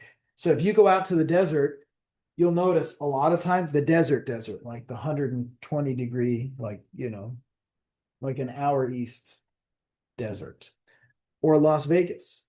A lot of times those people are like, oh yeah, I need to put a battery in every 2 years. Like 2 years, man, doesn't that battery come with a warranty of like 5 years? it ain't gonna last 5 years in Las Vegas. I'm just gonna let you know right now. It's just not gonna happen. However, it'll probably crank the engine over really good because it's hot when it's new, especially. And then they usually fail. Those ones, I'm actually not entirely sure what fails. I don't think it's sulfation though. It's I think it might actually be the plates tend to warp.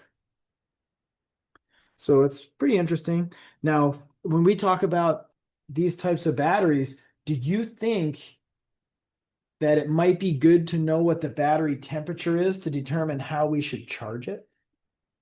Because on basic cars, no. But on more advanced cars, yeah, we'll actually measure the battery temperature. That'll become an input to a computer, for example, the PCM. And the PCM will control how much amps goes into that battery by changing the magnetic field on the alternator. So what's pretty crazy in some of the more fancy ones, they'll actually have like a battery temperature sensor in the battery tray or in the box or somewhere. And this all comes from the manufacturers are trying to make the batteries last longer, so that way they have a better reliability rating. So if you bought a Honda and a Toyota, those are going to have some of the best reliability ratings. But if, like, let's say for example, Honda used a battery temperature sensor and it made the battery last 5 years, whereas Toyota didn't, and it only lasted 4, that might just edge out which one is going to be considered more reliable. So the manufacturer's going for, making these batteries last for their ratings, but also, they've got to pay for that battery if it fails while it's under warranty. And the warranty could be 3 years or 5 years or sometimes more. Cool. So it's in their best interest. Then if you caught something here that's a preview for next class, it all has to do with the PCM controlling the charge rate. That's what it meant right here. So if it knows your battery's temperature, it can control the alternator, but on older cars, alternators just did their thing. On a modern vehicle, the alternator is being commanded by a computer, and the computer is programmed to charge in such a way, and it depends on the temperature. So this is where alternators and batteries start to really blur a little bit. All right, so how can we shorten it? Being fully discharged or having deep discharge cycles. This is especially true for lead acid. Remaining overcharged or undercharged. Experiencing high discharge rates for extended period. Experiencing excessive vibration.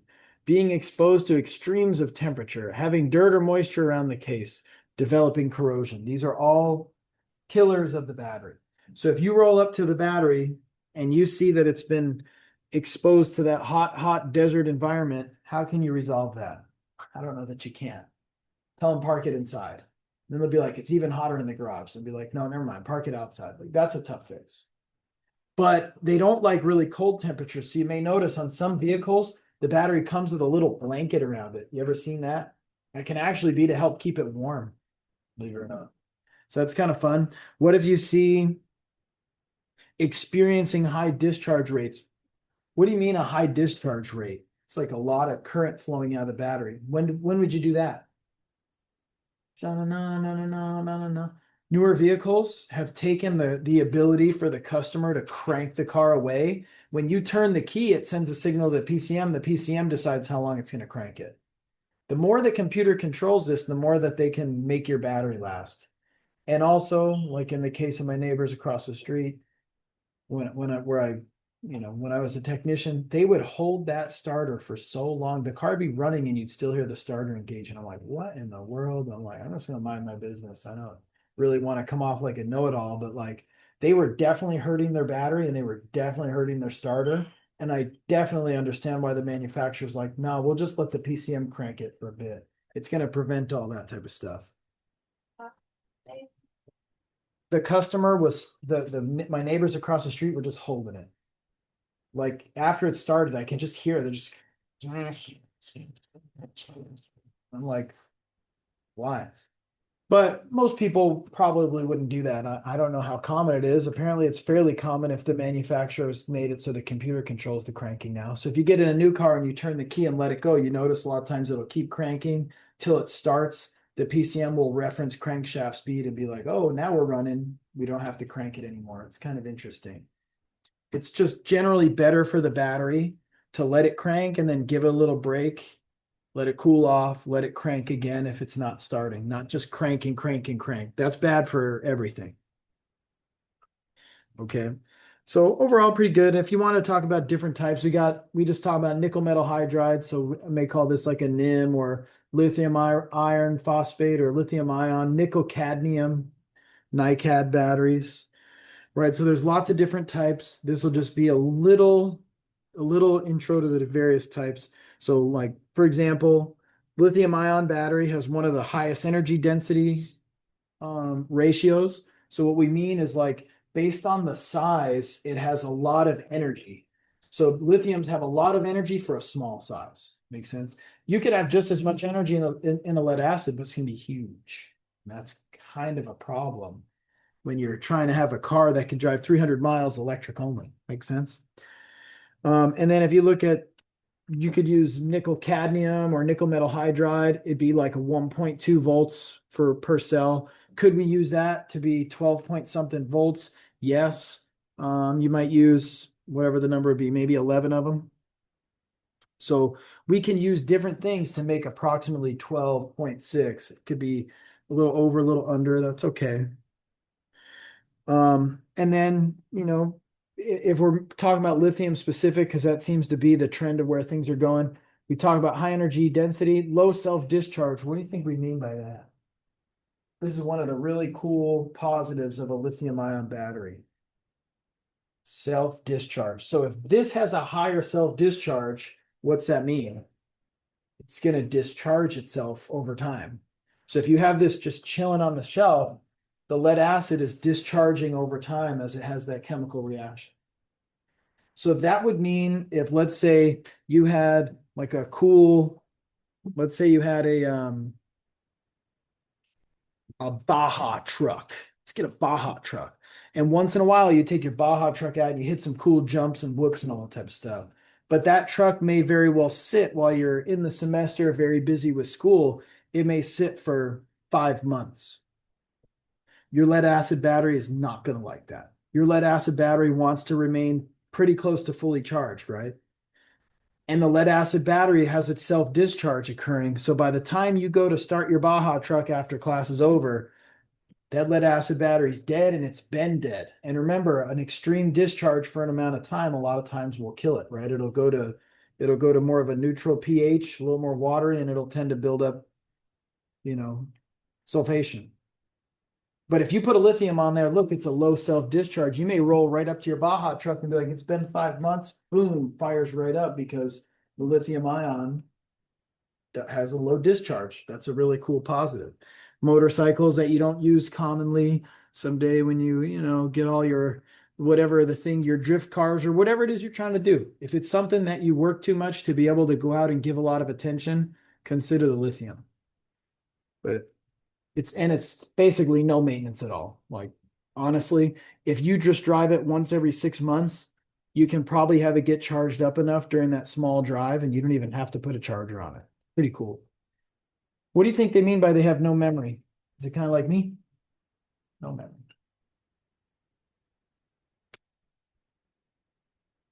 Talking about battery memory.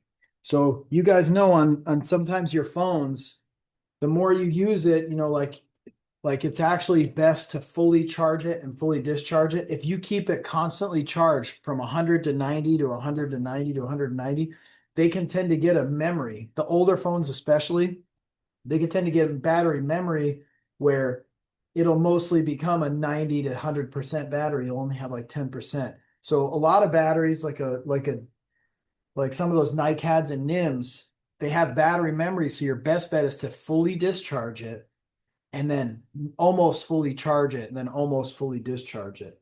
And that way it doesn't get a memory. Lithium ion doesn't have that. You can run it charged all the time. It doesn't care.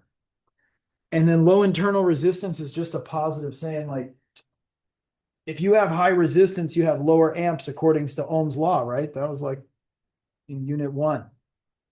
If you have lower internal resistance, that means that battery has the natural ability to flow more amps. It has low internal resistance. It's a good thing. Here are some of the negatives though. Need for circuit protection to ensure current and voltage are within safe limits. So what that means is like if you try to pull too many amps or it goes too dead and you're trying to charge it too fast, it can have, remember, that thermal risk.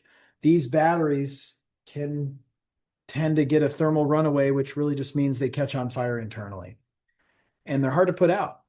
So they need circuit protection. So inside, they a lot of times will have a little basic battery management system where if it's undercharged or if it's overcharged or whatever, that thing will be like, nope, open it up. It'll literally open up one of the terminals and you won't be able to charge it or discharge it. And sometimes you got to do some reset procedure to get it to close the terminal and you can work with it again. Or other times you can't. Or yet other times you can trick it and get it to reset, but you're risking burning something to the ground. So I don't know if I'd recommend it. And they do have still limited shelf life. They're a little sensitive to temperatures. They're a much higher cost. And then when they say potential for damage if completely discharged, that's true for lead acid. That's not as true for like a nice deep cell. But if you have a lithium ion that goes dead completely, that might be the end of it, just right then and there in one shot. So that's kind of a bummer, which is part of the reason they have the circuit protection. Go ahead. It said low discharge on the other. Good question. It does. So it's a low self-discharge. This is good. That means it doesn't draw itself down. However, if something draws it down, so like if you put it in your Baja truck and you have a battery switch and you turn it off, there should be nothing drawing that battery down. It won't go dead itself. Or if you disconnect the negative terminal, that lithium battery should stay basically charged like for months and months. However, if you leave it connected and you accidentally leave on a light and that light draws it down, it's not a self-discharge, it's being drawn down by the light. That lithium battery may never recover if it totally goes dead. Kind of makes sense? A little bit different. All right. If it doesn't make sense a little bit later, you ask me again. Here's your example of a nice lithium iron phosphate battery option. It looks like a standard battery, but I bet you this thing will weigh like 2 pounds. And if you look, it's got your battery temperature shown right on it. You notice it's got a power switch. This is that battery management system. Whereas if it gets too charged or too discharged, it'll just open up and you'll be like, my battery won't work. My car won't start. You'll go out under there and you'll be like, oh, push the power button and then boom, it comes back to life. Essentially, it's a small, basic, very simple computer in there that protects itself. And that's pretty standard on these batteries. It's a cool one. All right. Bless you. Now, let's say that we're talking about lithium ion, but we're not talking about a little starting battery. Let's say it's this big old battery that's in the trunk. So this would be a hybrid. Sometimes we'll call it a high voltage battery. They could be NIM, they could be other types of cells, but let's say in this example, it's a lithium ion. These are all lithium ion cells and they're all stacked and stacked and stacked.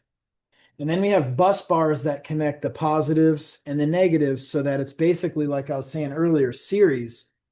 If the first one, that's the negative, the first battery's positive goes to the next second battery's negative, that would be in series. So a lot of times these cells are bolted up in series. And so at the end of the cell, if you were to go negative to positive, it may be 144 volts or 207 volts or 242 volts or whatever. You notice that this is very different numbers than the 12-volt battery, right? That's why we call it the HV battery. It's the high voltage battery. If you think about power, right? This battery is designed to crank a starter motor, basically. That's all it's designed to do. What if you wanted to actually drive the wheels of a 4,000-pound car? You think it needs a little more power? Good. Power equals volts times amps. Okay, so you know that's power equals, that's the calculation. Volts times amps. So on this one, 12.6 volts times 100 amps would be, what's 12 times 100? 1,200. That would be watts. This could make 1,200 watts 100 amps is a lot. 100 amps is, that's a lot. The more amps you have, the bigger the wire you need, and et cetera, right? So if this can have 1200 watts, what if we didn't have 12 volts? What if we had 120 volts at 100 amps? We could use the same size wire because the wire size has to do with amps, right? So if we keep the amps the same at 100 amps, we use the same wire size, we increase the voltage from 12 to 120. This has 120 volts. What's that do to our power? 12 times. So this isn't 12, this is 1200 watts. That would be 12,000 watts. 12,000 watts enough to drive the wheels, right? So 12,000 watts, by the way, would be 1.2 kilowatts. So this could be a 1.2 kilowatt battery. Then when you get into these batteries, a lot of times it'll say like kilowatt hours. So when we talked about the reserve capacity, remember that was 25 amps times how many minutes before it got to 10.5 volts. When you talk about big high voltage batteries, the kilowatt hours would mean how many kilowatts, 1,000 watts equals 1 kilowatt. So they're just scaling it. So it's not like a 1200 watt battery, it's a 1200 kilowatt. Makes sense? So if you had 1200, let's say you had a 1.2 kilowatt hour battery, that would mean it could do 1.2 kilowatts for 1 hour. Make sense? So these big batteries are cool because you can tell how much power can it flow and for how long. That makes sense? So if you did, let's say like a 100 kilowatt hour battery, it could do 100 kilowatts in an hour. Or if you think about it, it could do 1 kilowatt for 100 hours. Make sense? So I actually like how we rate these better. It's more clear. It's saying exactly how much energy is there. Whereas if you were to say, oh, I have a 120 volt battery, or I have a 240 volt battery, that just tells you the voltage has doubled. It doesn't necessarily tell you that it can do double the work or triple the work or 10 times the work. But if you know it in kilowatt hours, you know how much can flow for how long, if that makes sense. Okay. So if you kind of get that, let's say, let's pick on Tesla for now. You ever get behind a Tesla and notice there's some numbers? Do you know what the numbers mean? Like if you got behind a Model S and it said 85, take a guess. Take 85 kilowatt hour battery pack. 85 kilowatt hour battery pack. What if you got one that was a 90 kilowatt hour battery pack? What if you got one that said a 100 kilowatt hour battery pack? Makes sense? So like Teslas make no sense. Like BMW numbers make no sense until you actually realize, oh, those numbers do make sense. Like what is a 325i? Like why is it 325? Is it 325 cubic inches? No. Is it 3.25 liters? No. Like why is it? I don't know. I really don't know. It's a 3 series something, but why? I don't know. I don't think so. Yeah, I don't think so. I really don't know. It's the 2.5 liter engine. I think it's a 3 series. 325. All right. 3 series being the 3 series. Okay. 2.5 being 2.5 liters. I see. A 330 would be a 3 series with the original 3-liter engine. My friend is a 530. It's a 5 series with a 3-liter engine. Oh, so it does make sense. Yeah. I mean, they changed it in like for the newer ones, like I think it was in 2013 and up. They're Yeah. just numbers now. But Yeah. the Uh-huh. 3, 5, 7, always the first numbers a designation of what I knew the series, but I didn't understand why there's numbers after those other numbers were engines. because of the engines. Now it's just because that's how they do it. But Yeah, well, that would make sense. So now that we've beat up BMW, but then kind of redeemed it, I'll tell you, Tesla did a similar thing. If you rolled up behind a Tesla and it said P85, that was the performance model, 85 kilowatt hour battery pack. But if it said D at the end, that was a dual motor. You know what that means? Front and rear wheel drive, it's all wheel drive. If you rolled up between a P100D, that was a performance 100 kilowatt hour battery pack dual motor. Then they were like, hey, these letters and numbers people don't understand. So you know what they renamed the P100D when it came out with the new generation? Yes, exactly. So they're kind of like, the numbers, like now what do the numbers mean? I don't know. So it's kind of funny, but if you read about hybrids or EVs and it tells you the battery pack size in kilowatt hours, it could tell you a lot. Like it gives you, if you just know what size this is, it gives you a lot of information. So I like how these are rated. Now let's say that we're talking about these. These can make so much heat. They actually a lot of times need to be cooled by, they always need to be cooled, but a lot of times they need to be cooled by liquid. So we actually run coolant through some of these batteries. Like if this is a full 100 kilowatt hour EV pack, there will be a coolant pump pumping coolant all throughout the battery. But if it's a smaller, like a Prius battery, you notice right here, this is a blower. It'll suck air in and it'll blow cool air all throughout the battery and then exhaust it over there because it's trying to cool it. So once you get into these big batteries that are going to power hybrid drives, full EV drives, full homes off grid, like a Tesla Powerwall, or there's other manufacturers of full house batteries. These end up with full blown fans and cooling systems and all sorts of stuff because you're just talking about an almost unthinkable amount of energy that's in these batteries. Like you'd have to back up with a whole big old truck full of these just to have that battery. And that's why we've gone to lithium. And that's why I'm saying if you want to be extremely wealthy, just figure out a way to pack all that energy into an even smaller package. You'll be mega bucks. And I'm gonna come work for you. Cool. And so we won't make this all about hybrid, but just understand this is the main reason that the hybrid system is dangerous because it operates on high voltage. So if we've understand the power now, right? Power being volts times amps, we don't want to run like a bajillion amps, so we increase the voltage. The negative being now we have a voltage much higher than 12. So if you work with this, the 12 volts, enough electrical pressure to actually push through your body. That's how you get electrocuted. That's how you get dead. Make sense? So when you want to work on one of these, there's all these safety protocols. And you also need different types of wires because with higher voltage, we need to have a better insulator. So if we're running 100 amps, it's still the same size conductor, but it'll have a thicker insulation.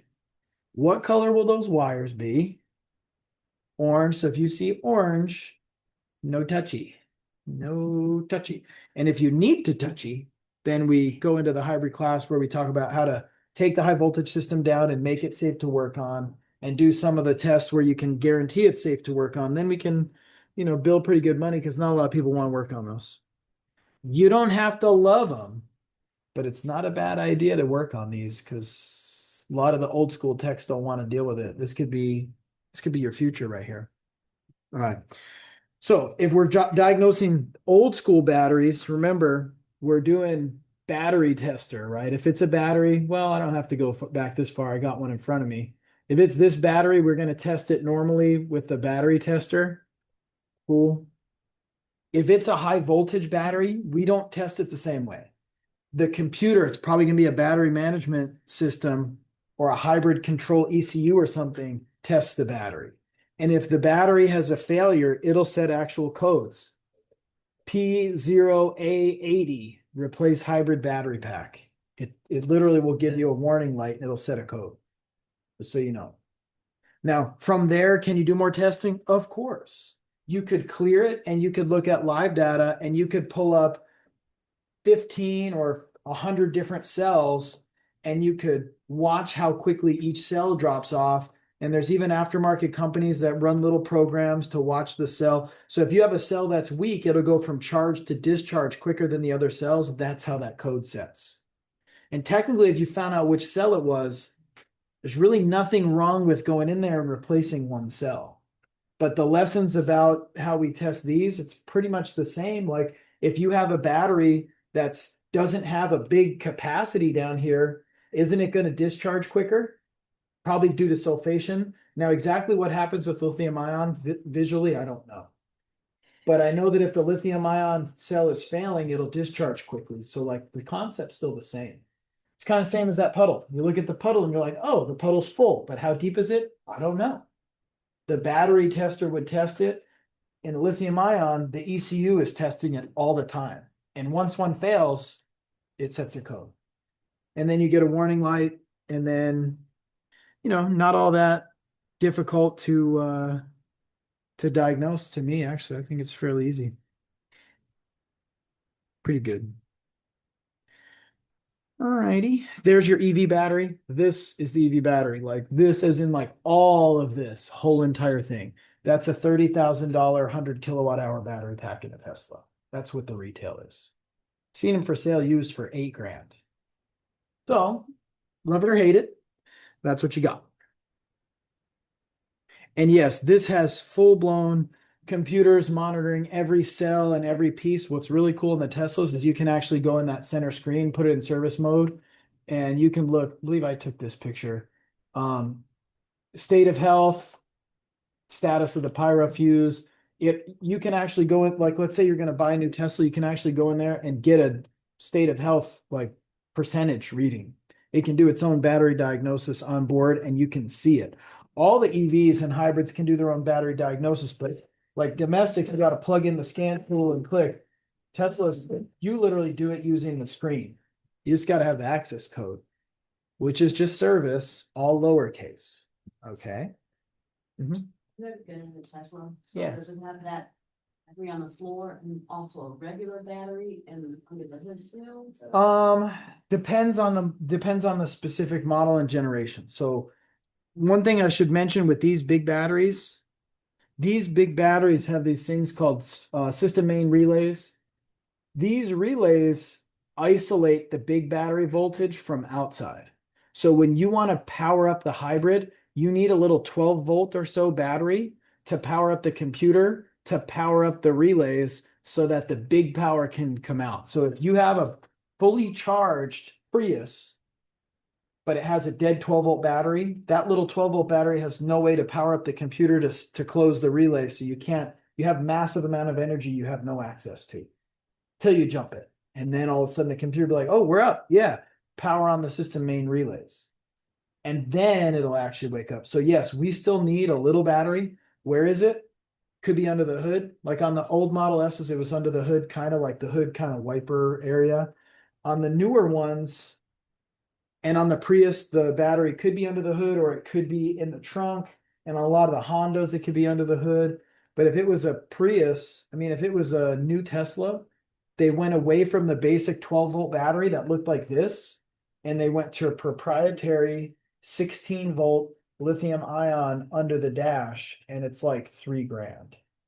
So I don't know why, but that's what they did. Depends on exactly which one we're talking.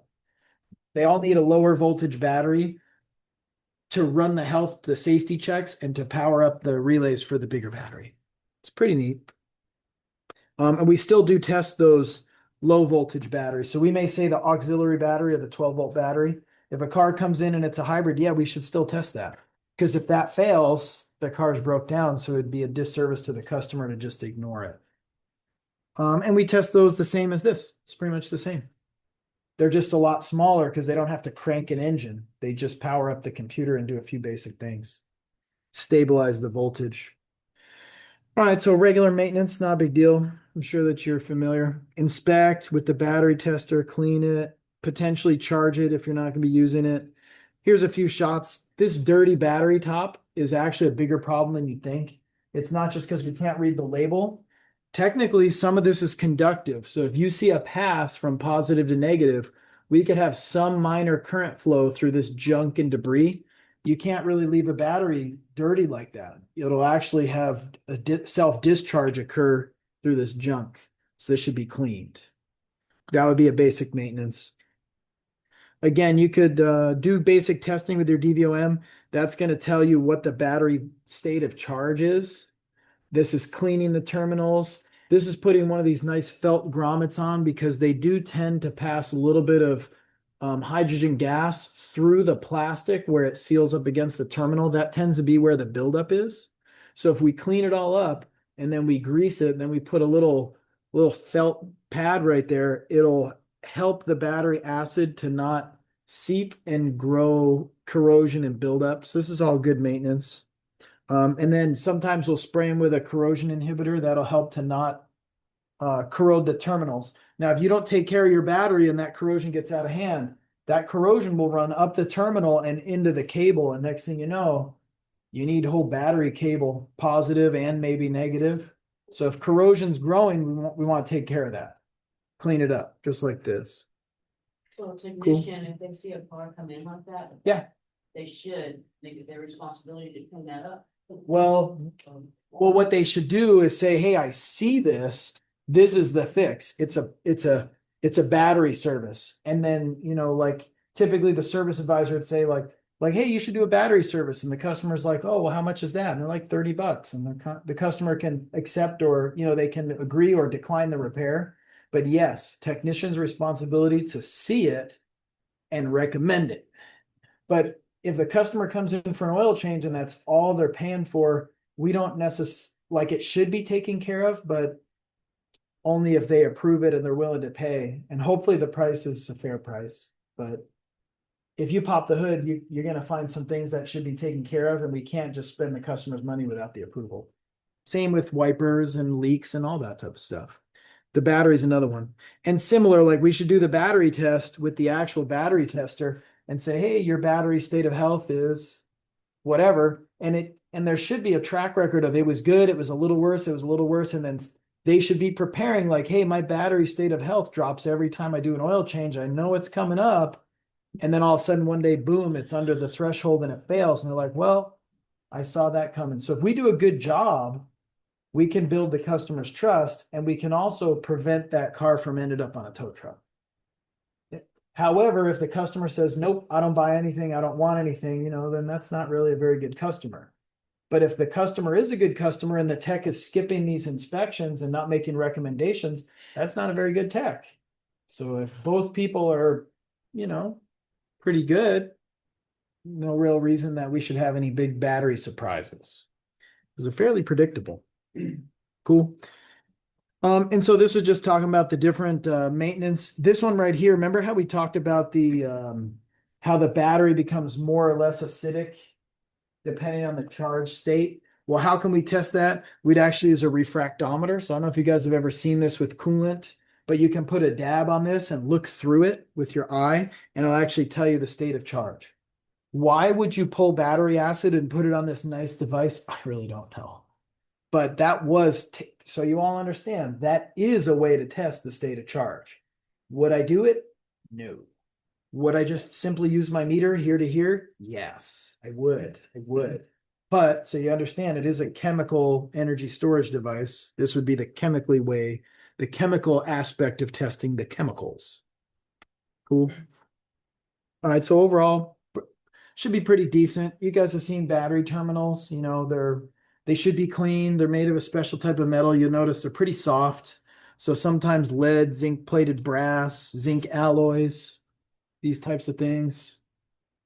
There's a difference in size from positive to negative. Why do you think that is? Positive's a little bigger. Why do you think that is? Because it's got more power on the positive, or because technically it flows negative to positive in electron theory. I think it's to let us know. Bingo. It's so you can't hook it up backwards unless you're really trying to do something stupid. So if you go to hook it up and you're like, wait a minute, this terminal's too big and this terminal's too small, turn it around. You're putting it in backwards. It's wrong. That's what the engineers think of us. Probably for good reason. Right. And so you could see different types of terminals. This one needs a 10 millimeter nut. This one you actually need to use probably a wrench. You've seen all sorts of different types, but you can see this one needs a little bit of love right here. This one's actually a replacement. So if the battery terminal fails, doing the whole cable is preferred. But if you had to, you could cut the cable, strip the cable, and clamp on a new terminal. That's accepted. It's just not a wonderful way.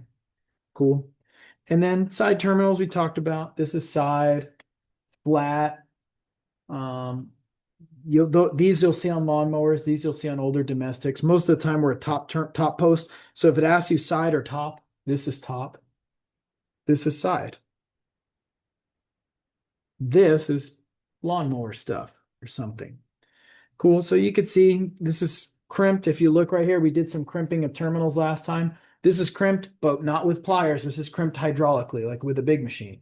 So we can't really repair these battery terminals very effectively unless we do like the bolt-on type, and that's okay, but that's going to be tough to do on this one that has like a 90-degree downward. So if it's something with this, we're probably going to replace the whole cable, and they can be kind of pricey, unfortunately. Right? And so when we get into battery testing, just keep in mind a dead battery appears a certain way, but so does a battery cable. A problem with a battery cable or connection can look like a dead battery. So you might have to get out there and really test it, which we'll do some more. If you wanted to really test a battery cable, how I would do it, I'd voltage drop it. So if this was your battery cable, you could put your positive at the beginning and your negative at the end and see what the cable drops. It's just a wire, so it shouldn't drop more than like a 0.2 volts. If your battery cable's dropping a volt or 2 or 5 or 12, that's all bad battery cable measurements, right? So it's pretty much the same as checking a wire. Not really new. We just can't do a simple wire repair. If you wanted to test a battery terminal, all right, so let's just say you're flat rate and the car comes in, it won't start. You ever wiggle the battery terminals and all of a sudden it fires up? You pretty much already know you got a problem with the terminal. But maybe the better practice would be, because now you're not exactly sure which one or why, but maybe the better practice would be, look at this. If you put your positive terminal here on the positive and you put your negative on the battery terminal, this becomes basically a voltage drop of the connection. What do you think we should get for a voltage drop of this connection? Basically nothing, yeah, like 0.0, maybe 0.1, maybe it should definitely not be more than 0.2. If you get a 0.7 volt drop, you measured that there's a bad connection with your terminal and your battery. Now, what's the fix? Probably cleaning the connections, right? So if you see that there's bad connections, clean them. But if you're not sure, measure them. And maybe even if you see that they're bad, you can measure them. So like people have nailed me down like, hey, you worked on that car and you're diagnosing this problem with this fuel pump, but I saw the connector, the terminals are corroded on the battery. You need to clean those. And I'd be like, yes, but the corrosion on the battery terminal isn't causing the fuel pump not to work. And I can also verify that by measuring, right? So if any car comes in with electrical problems, you can't first always sell them a battery terminal service, right? So if I'm just kind of like, I'm diagnosing a fuel pump, I might do a quick measurement and be like, yeah, this is dropping like a 0.1. I'm not worried about it. Let me diagnose why the car won't start. And then when I diagnose it's a bad fuel pump or whatever, and I sell a fuel pump, I'll be like, oh, and by the way, you should do a battery terminal service because they're corroded. But don't be like, oh, the car came in, it doesn't start, it cranked, no start. You better not sell a terminal service if it cranks, but the engine doesn't fire up. That doesn't even make sense, right? But if it cranks and doesn't start, I don't want to be like, hey, you need to clean your battery terminals before I can even proceed. And they're like, is that going to fix it? And you're like, I don't know, but you got to do that first. And they're like, I want to know if I'm even going to fix the car or trade it in or not. I don't want to start putting maintenance in a car that I'm ready to let go. Does that make sense? So this measures it. You don't have to just see the corrosion and like stop your whole process. Make sense? So it does corrode for various reasons. Details aren't that important. Could happen due to dissimilar metals and whatnot. Electrolyte seepage is pretty typical. That's why I put those little felt rings on there. Here's a nasty one. That I would clean up with baking soda and water. If you leave that, it's gonna end up ruining that terminal. And then you're gonna have to get a whole battery cable. Or you're gonna have to make it look kind of janky by doing one of the clamp-on battery terminals, but I would rather just take care of it before it ruins it. Makes sense. That'd be a good sale. Here's a battery being cleaned with some of the cleaning solution. So it's not a real big deal. But if it's really bad, you might want to take it out of the vehicle, which we're probably going to bill a little extra for. Logically, then we clean it up, and here's a generic clamp like we were talking about. And that one's got the little donut underneath, the little felt ring. So this is all good battery terminal service. Now, when we talk about charging, some of this is going to be a walkthrough of what you're going to do in lab.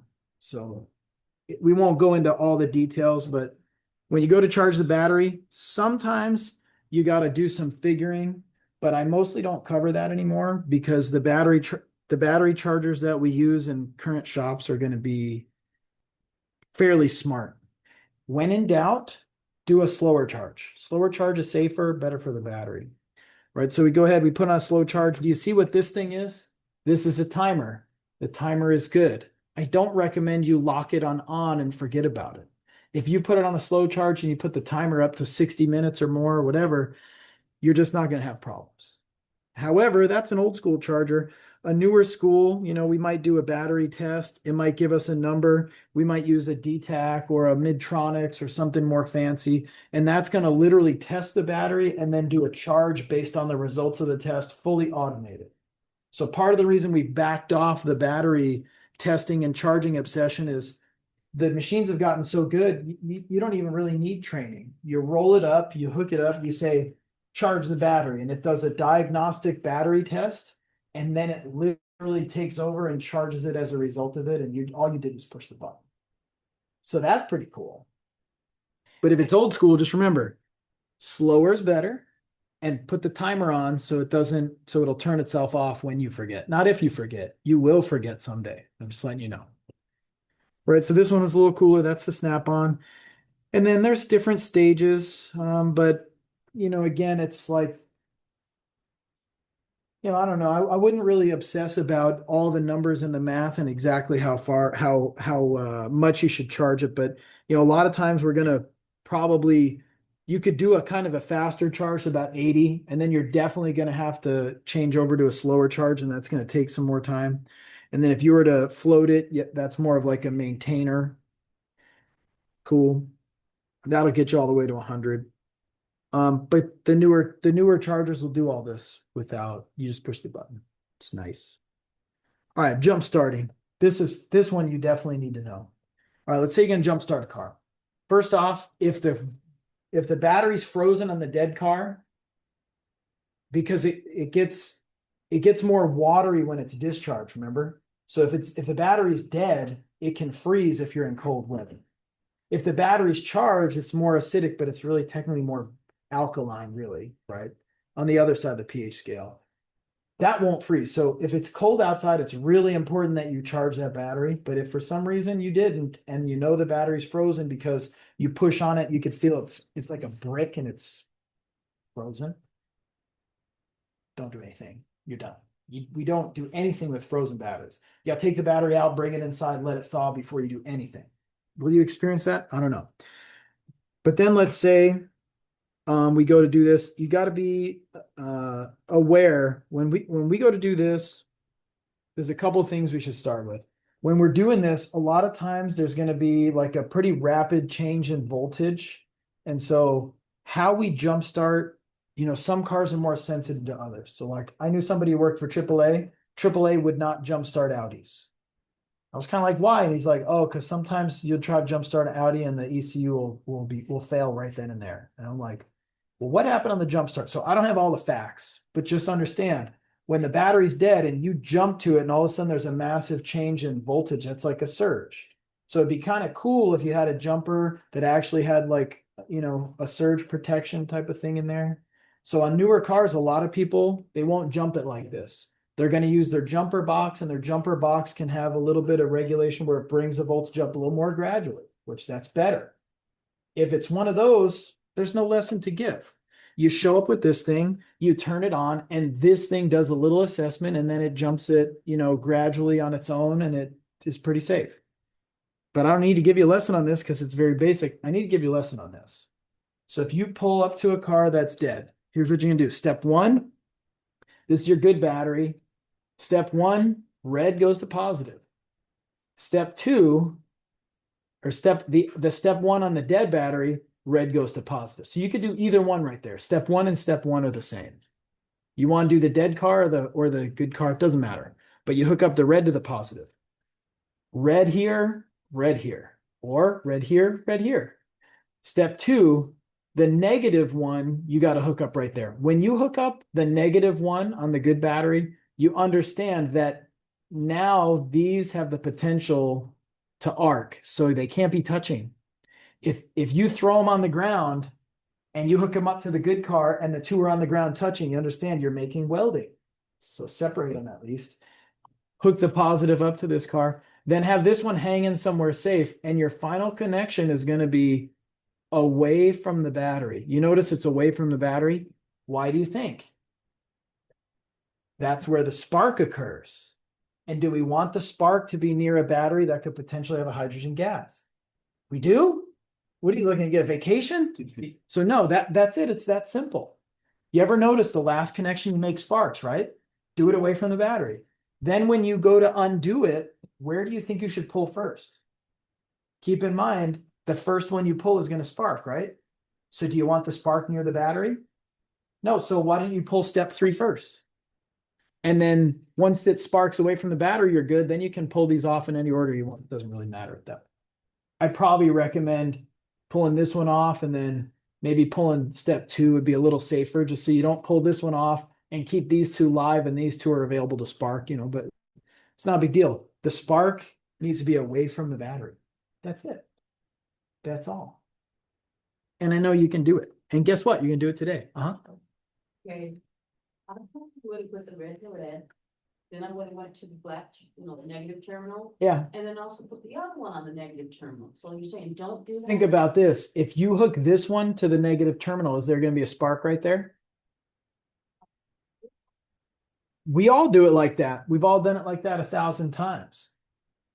But maybe if you did it 10,000 times, you might eventually have a little spark next to the hydrogen gas and make a boom boom.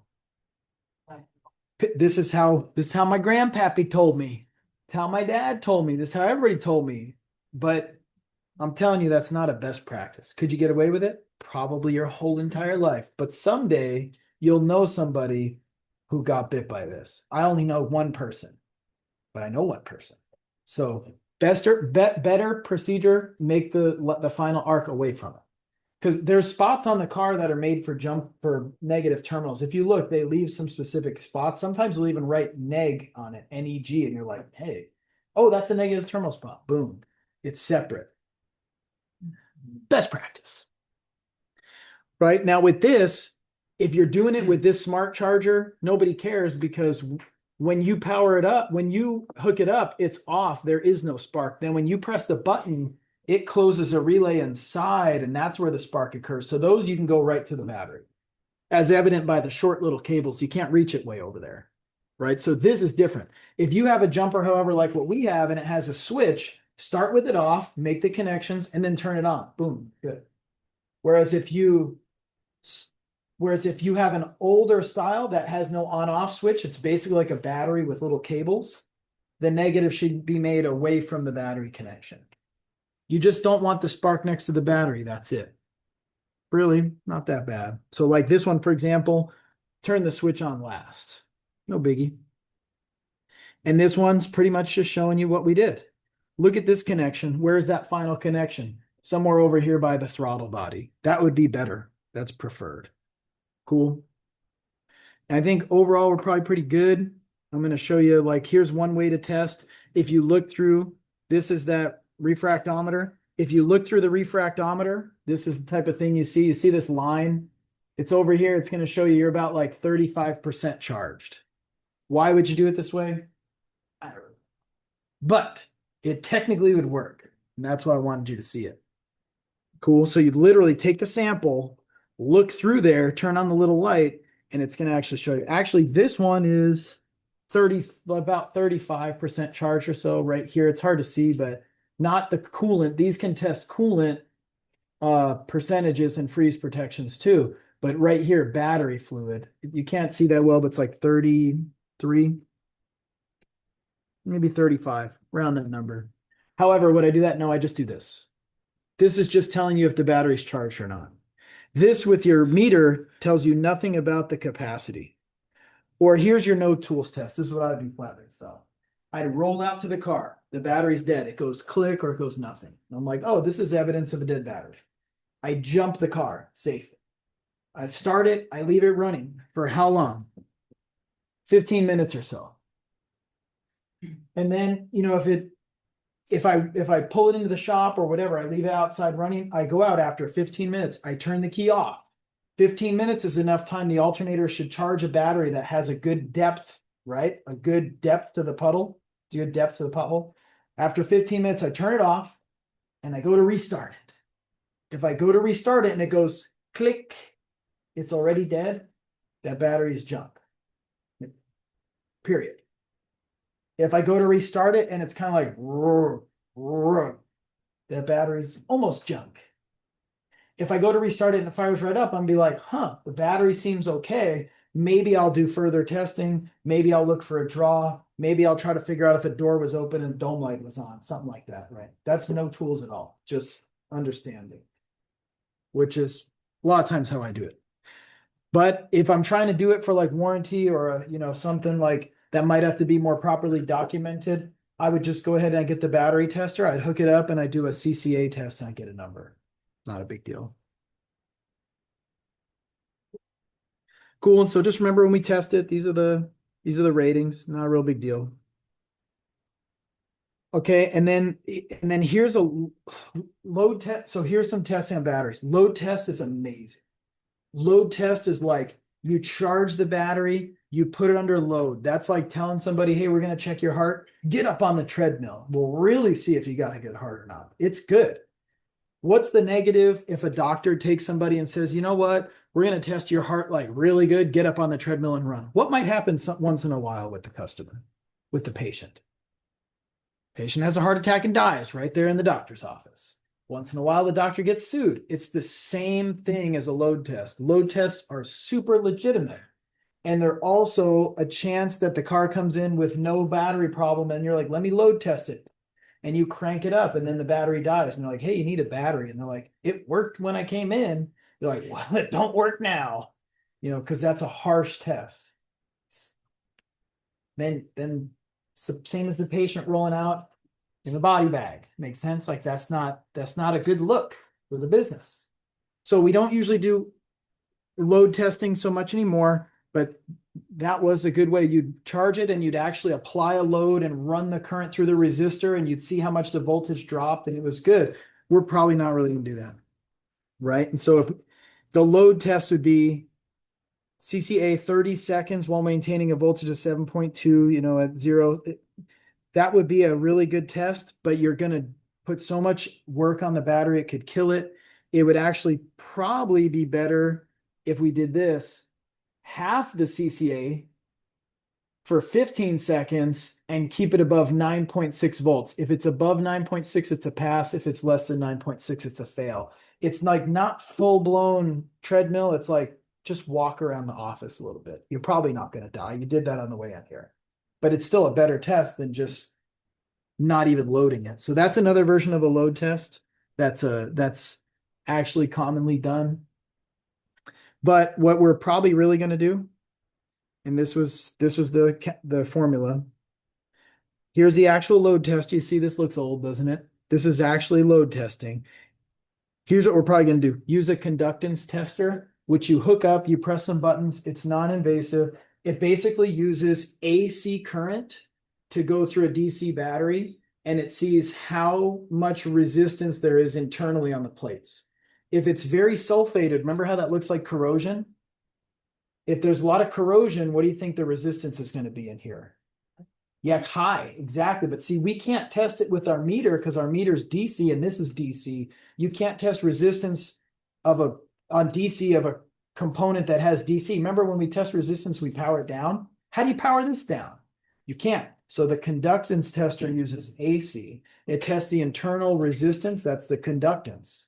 And there's a proportional expectation that if it has this much conductance, it's going to have this much CCA. So we measure the CCA without measuring the CCA. We determine the CCA by measuring the conductance, and it's really easy because when you're done, it just spits out a number and a little gauge and a reading, and you're done. So when we do testing today, it's going to look a little more like these. And then when we're done, it's going to give us a little basic printout of what the battery state of health is. Kind of make sense? Use both of those? Any tester we can come up with, but we have a few in that box over there. Yeah, we've got some, I think they're like Carlisle or something. We got several types of testers. Use as many testers as you can. They all are going to be conductance testers and they're all going to do the same type of a thing. and they're going to give us a number, and it's going to say like how many cold cranking amps and what the overall state of health is, right? That's what we really do on a day-to-day basis. So we don't print out, we just copy the number to our worksheet. You're going to take a picture.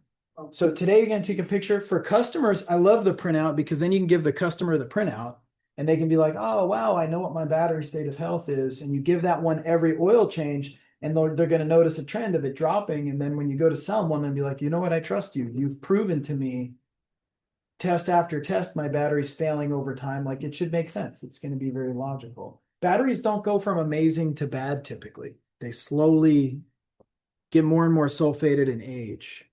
So these battery tests are really easy to do. The one thing I want to make sure you guys understand is just follow the process of that particular tester. So I didn't give you a real specific because everybody's going to have a different tester or whatever, but it's going to be basically on screen. Read the friendly screen. It says what type of battery, flooded or AGM, or whatever it is. And then how many CCAs, look at it, type in the number. And then some of them are going to say measure the temperature, hold it above the battery to measure the temperature. And some of them aren't, so we're just going to follow it. It's going to be really easy. Then you're going to get a number and it's going to say pass or fail. Exactly. All on that screen. You could do this with virtually no training at all. All right. But one note I have to say, we're going to do battery replacement. If you disconnect a battery, understand all the computers just lost their memory. So if you have to disconnect a battery to service it or whatever, there's a lot of times relearns and things and initialization you may have to do, like auto up down windows. If you disconnect a battery and then reconnect it, if you have windows that are supposed to go auto up, they might act weird and go up and pop back down or do some weird things. You'd have to research initialization procedures and see like, what do I do when I disconnect the battery? You might have to put the window up and then hold it up for a certain amount of time and then hold it down for a certain amount of time. And then it's relearned. So it's very common when you disconnect a battery, there's a few things, resetting the clock, doing some initializations. That's technically you could say it's the customer's problem, but the customer's going to struggle with that. So we really take care of it. Kind of makes sense. So we'll do some examples of that in the lab. Sometimes the radio loses their presets. We make a whole big old lesson on that. So here's the workaround. If you go to disconnect the battery and you don't want to do the relearns, they make memory savers. It's like a 9-volt battery that you can plug into something. And then when you disconnect the battery, the big battery, the 9-volt battery will keep alive all those computers, keep alive memory. And all the computers will be like, I never lost my memory. We don't need to do a window relearn, and I'm not going to have a funny idle, and I'm not going to have like some of these things. So a battery saver would be a cool thing. We do have one if you want to test it out. Is that only for like newer cars? Therefore, like every time I do a battery, I only look at it, so I use the one part. So if you look at one that- Yeah, exactly. The older cars that were less computerized, they didn't have memory to lose. They're just like, oh, I still got gas. I'm ready to go. The more computers there is, the more all these computers have some memory that's stored with battery voltage called keep alive memory. You disconnect it, it wipes it. You reconnect it, it might take some time and some procedures to actually get it back, sadly. So it's, there's a couple ways to do it, but you do need to become familiar with the initialization. So when you do your battery removal, look up what are you supposed to do over that. Be about it. We'll tell you, oh, you're supposed to do nothing, or you're supposed to do this with the windows, or sometimes something with the throttle. Cool, so it's a pretty good one. Now let's talk about what is parasitic draw. Does anybody know? Anybody know what a parasite is? It's like a tapeworm, right? It's draining you. It's living off of you. It's nasty, huh? My LS400 had one. Did it? It would sit for 2 days and the battery would completely flat to the point where I needed a new one. It wouldn't even charge. Yours had a bad It parasitic was drain. really bad. Right. So parasitic drain could range anywhere from it's dead in hours to it takes a week or two, but every vehicle has a certain amount of draw. Every vehicle, modern vehicle, has computers that keep alive memory, right? But if something's staying on that shouldn't, your battery's draining quicker than it's supposed to. It's draining down kind of fast. That's a parasitic drain. There's normal and then there's not normal. So there's some different numbers. On a current car, it could be as much as 75 milliamps. You can measure this number. On an older car, 23 milliamps when I came through school. So if we went back to 2004, 5, and 6, 23 milliamps was the number. You check it. If it's under 23, it's good. Why do you think it's up to 75? More electrical. Bingo. More computers, more stuff. Everybody needs a little keep alive memory. So if that vehicle may have a spec, 75 milliamps is probably going to take like 2 weeks to go dead. Depends on the reserve capacity of the battery, by the way.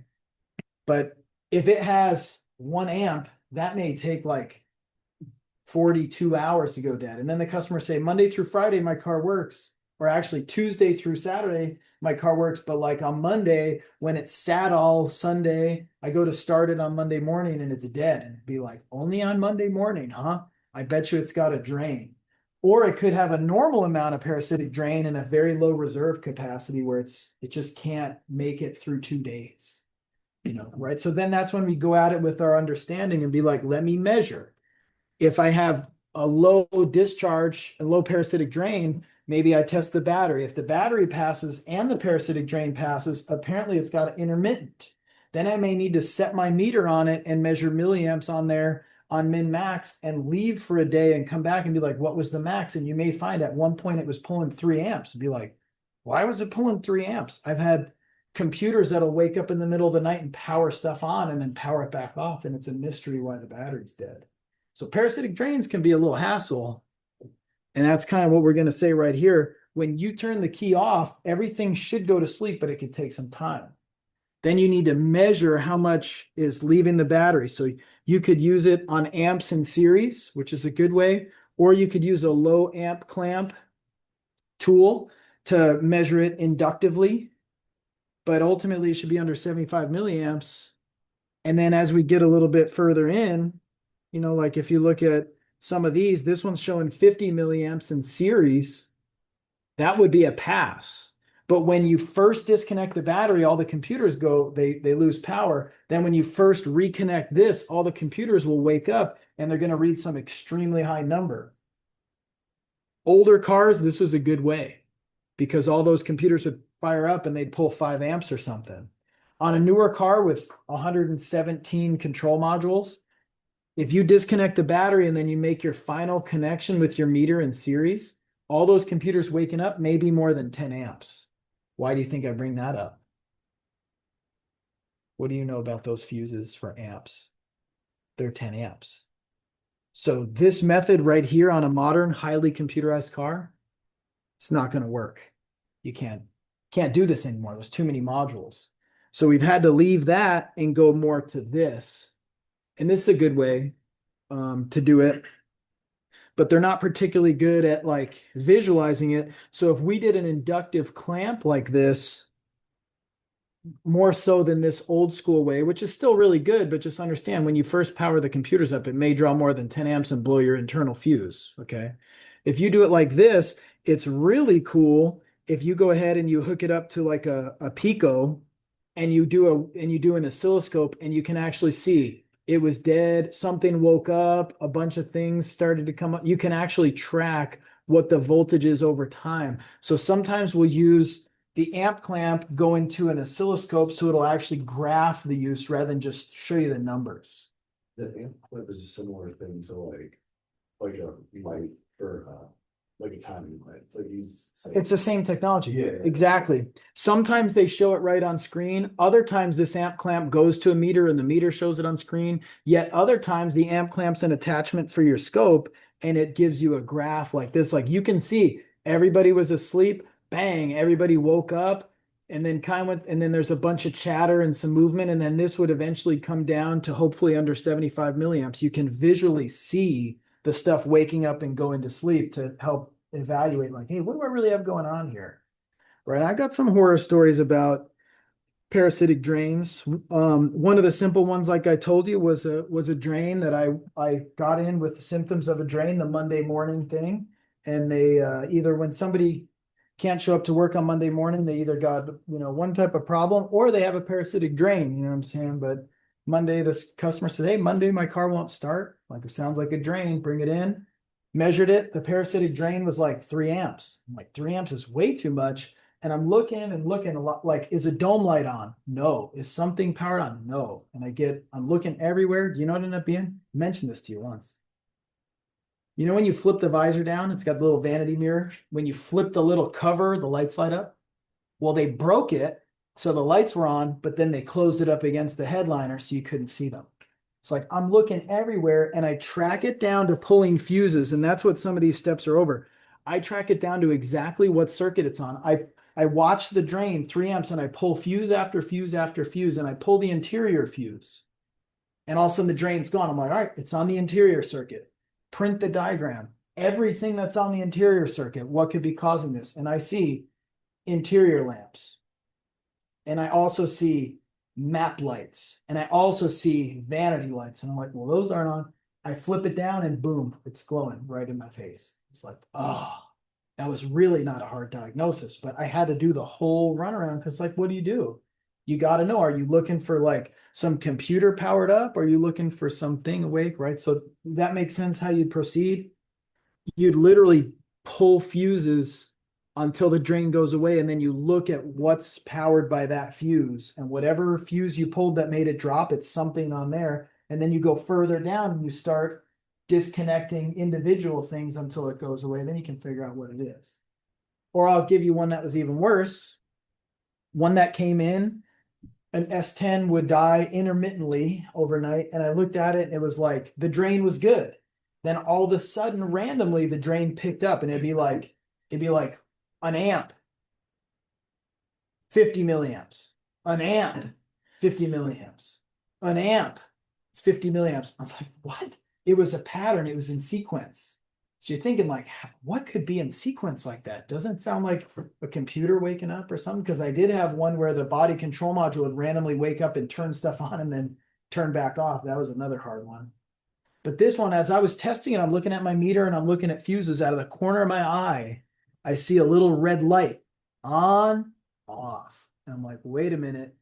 My reading is going along with that red light. What is that? And I go over there. This person had hardwired in their Milwaukee tool chargers to a battery circuit. And when the battery was full, it wouldn't charge. And then when the battery started to get low, you know how the Milwaukee starts to,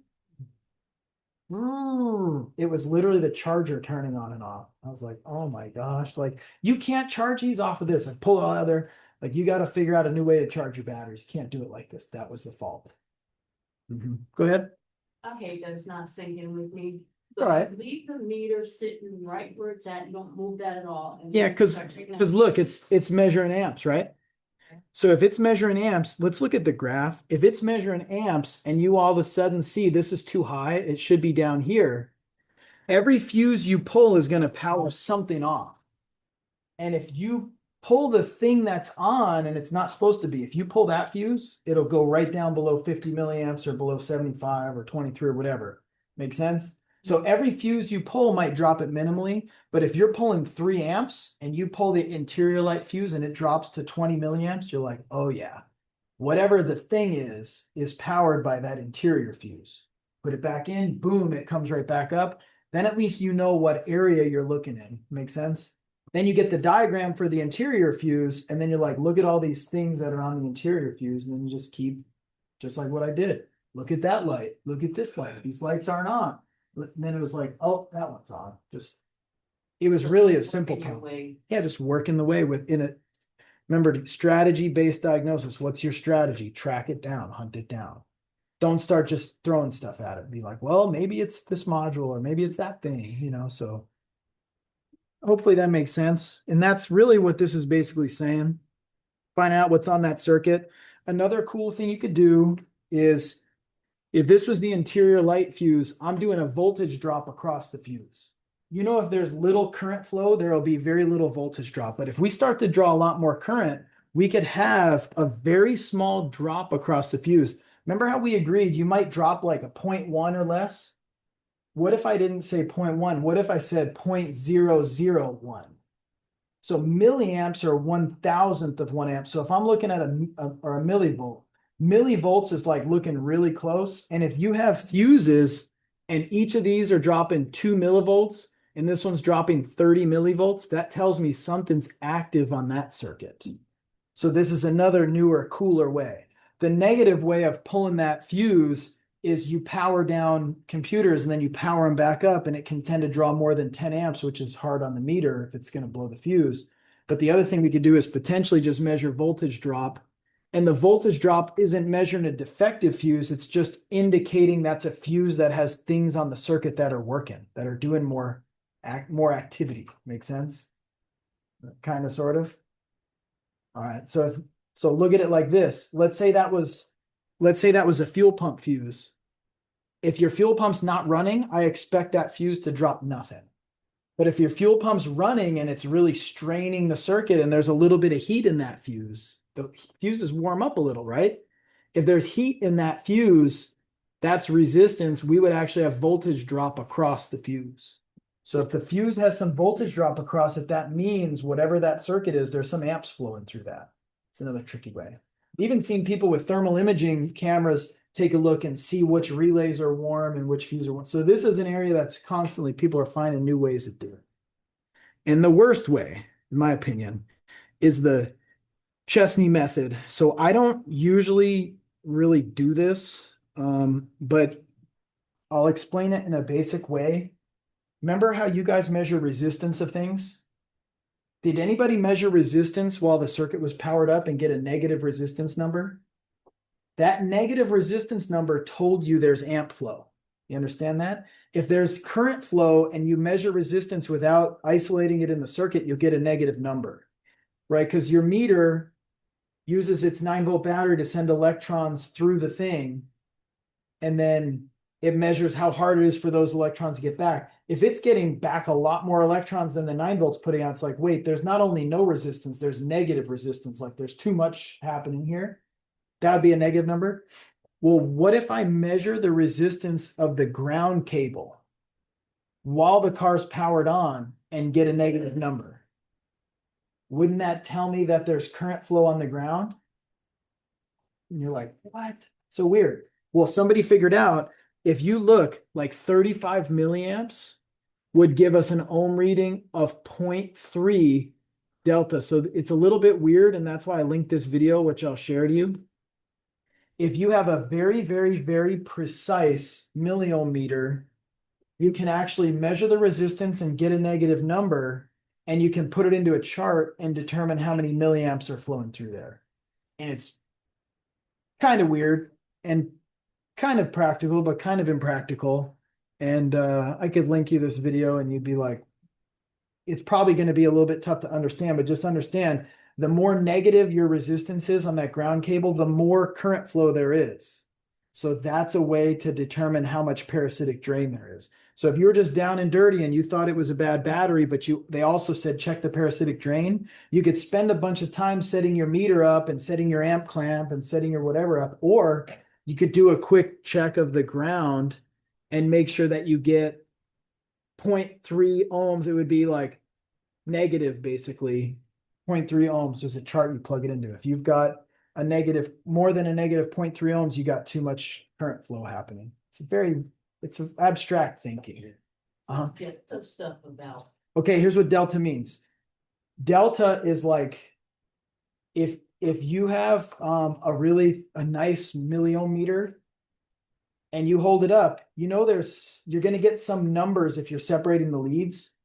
You'd press delta, like you'd hook the two together, and that should be 0.00000 ohms, right?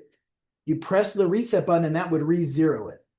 And then that's your actual really accurate measurement. So that's more what they mean. Like if you know what zero actually is, the delta is the difference between zero and what it really is. It's just a way of getting a really precise reading. But without this one, if you want, we could do probably a lecture on just this method. So I just want to link the video. This guy goes through, it's like a 10 or 15-minute video on just that. If you want to really learn more about the Chesney method, you can watch that video. All right. And with that, you guys, we made it. We made it happen. So what is going on here? Let me get this. I'm going to do a stop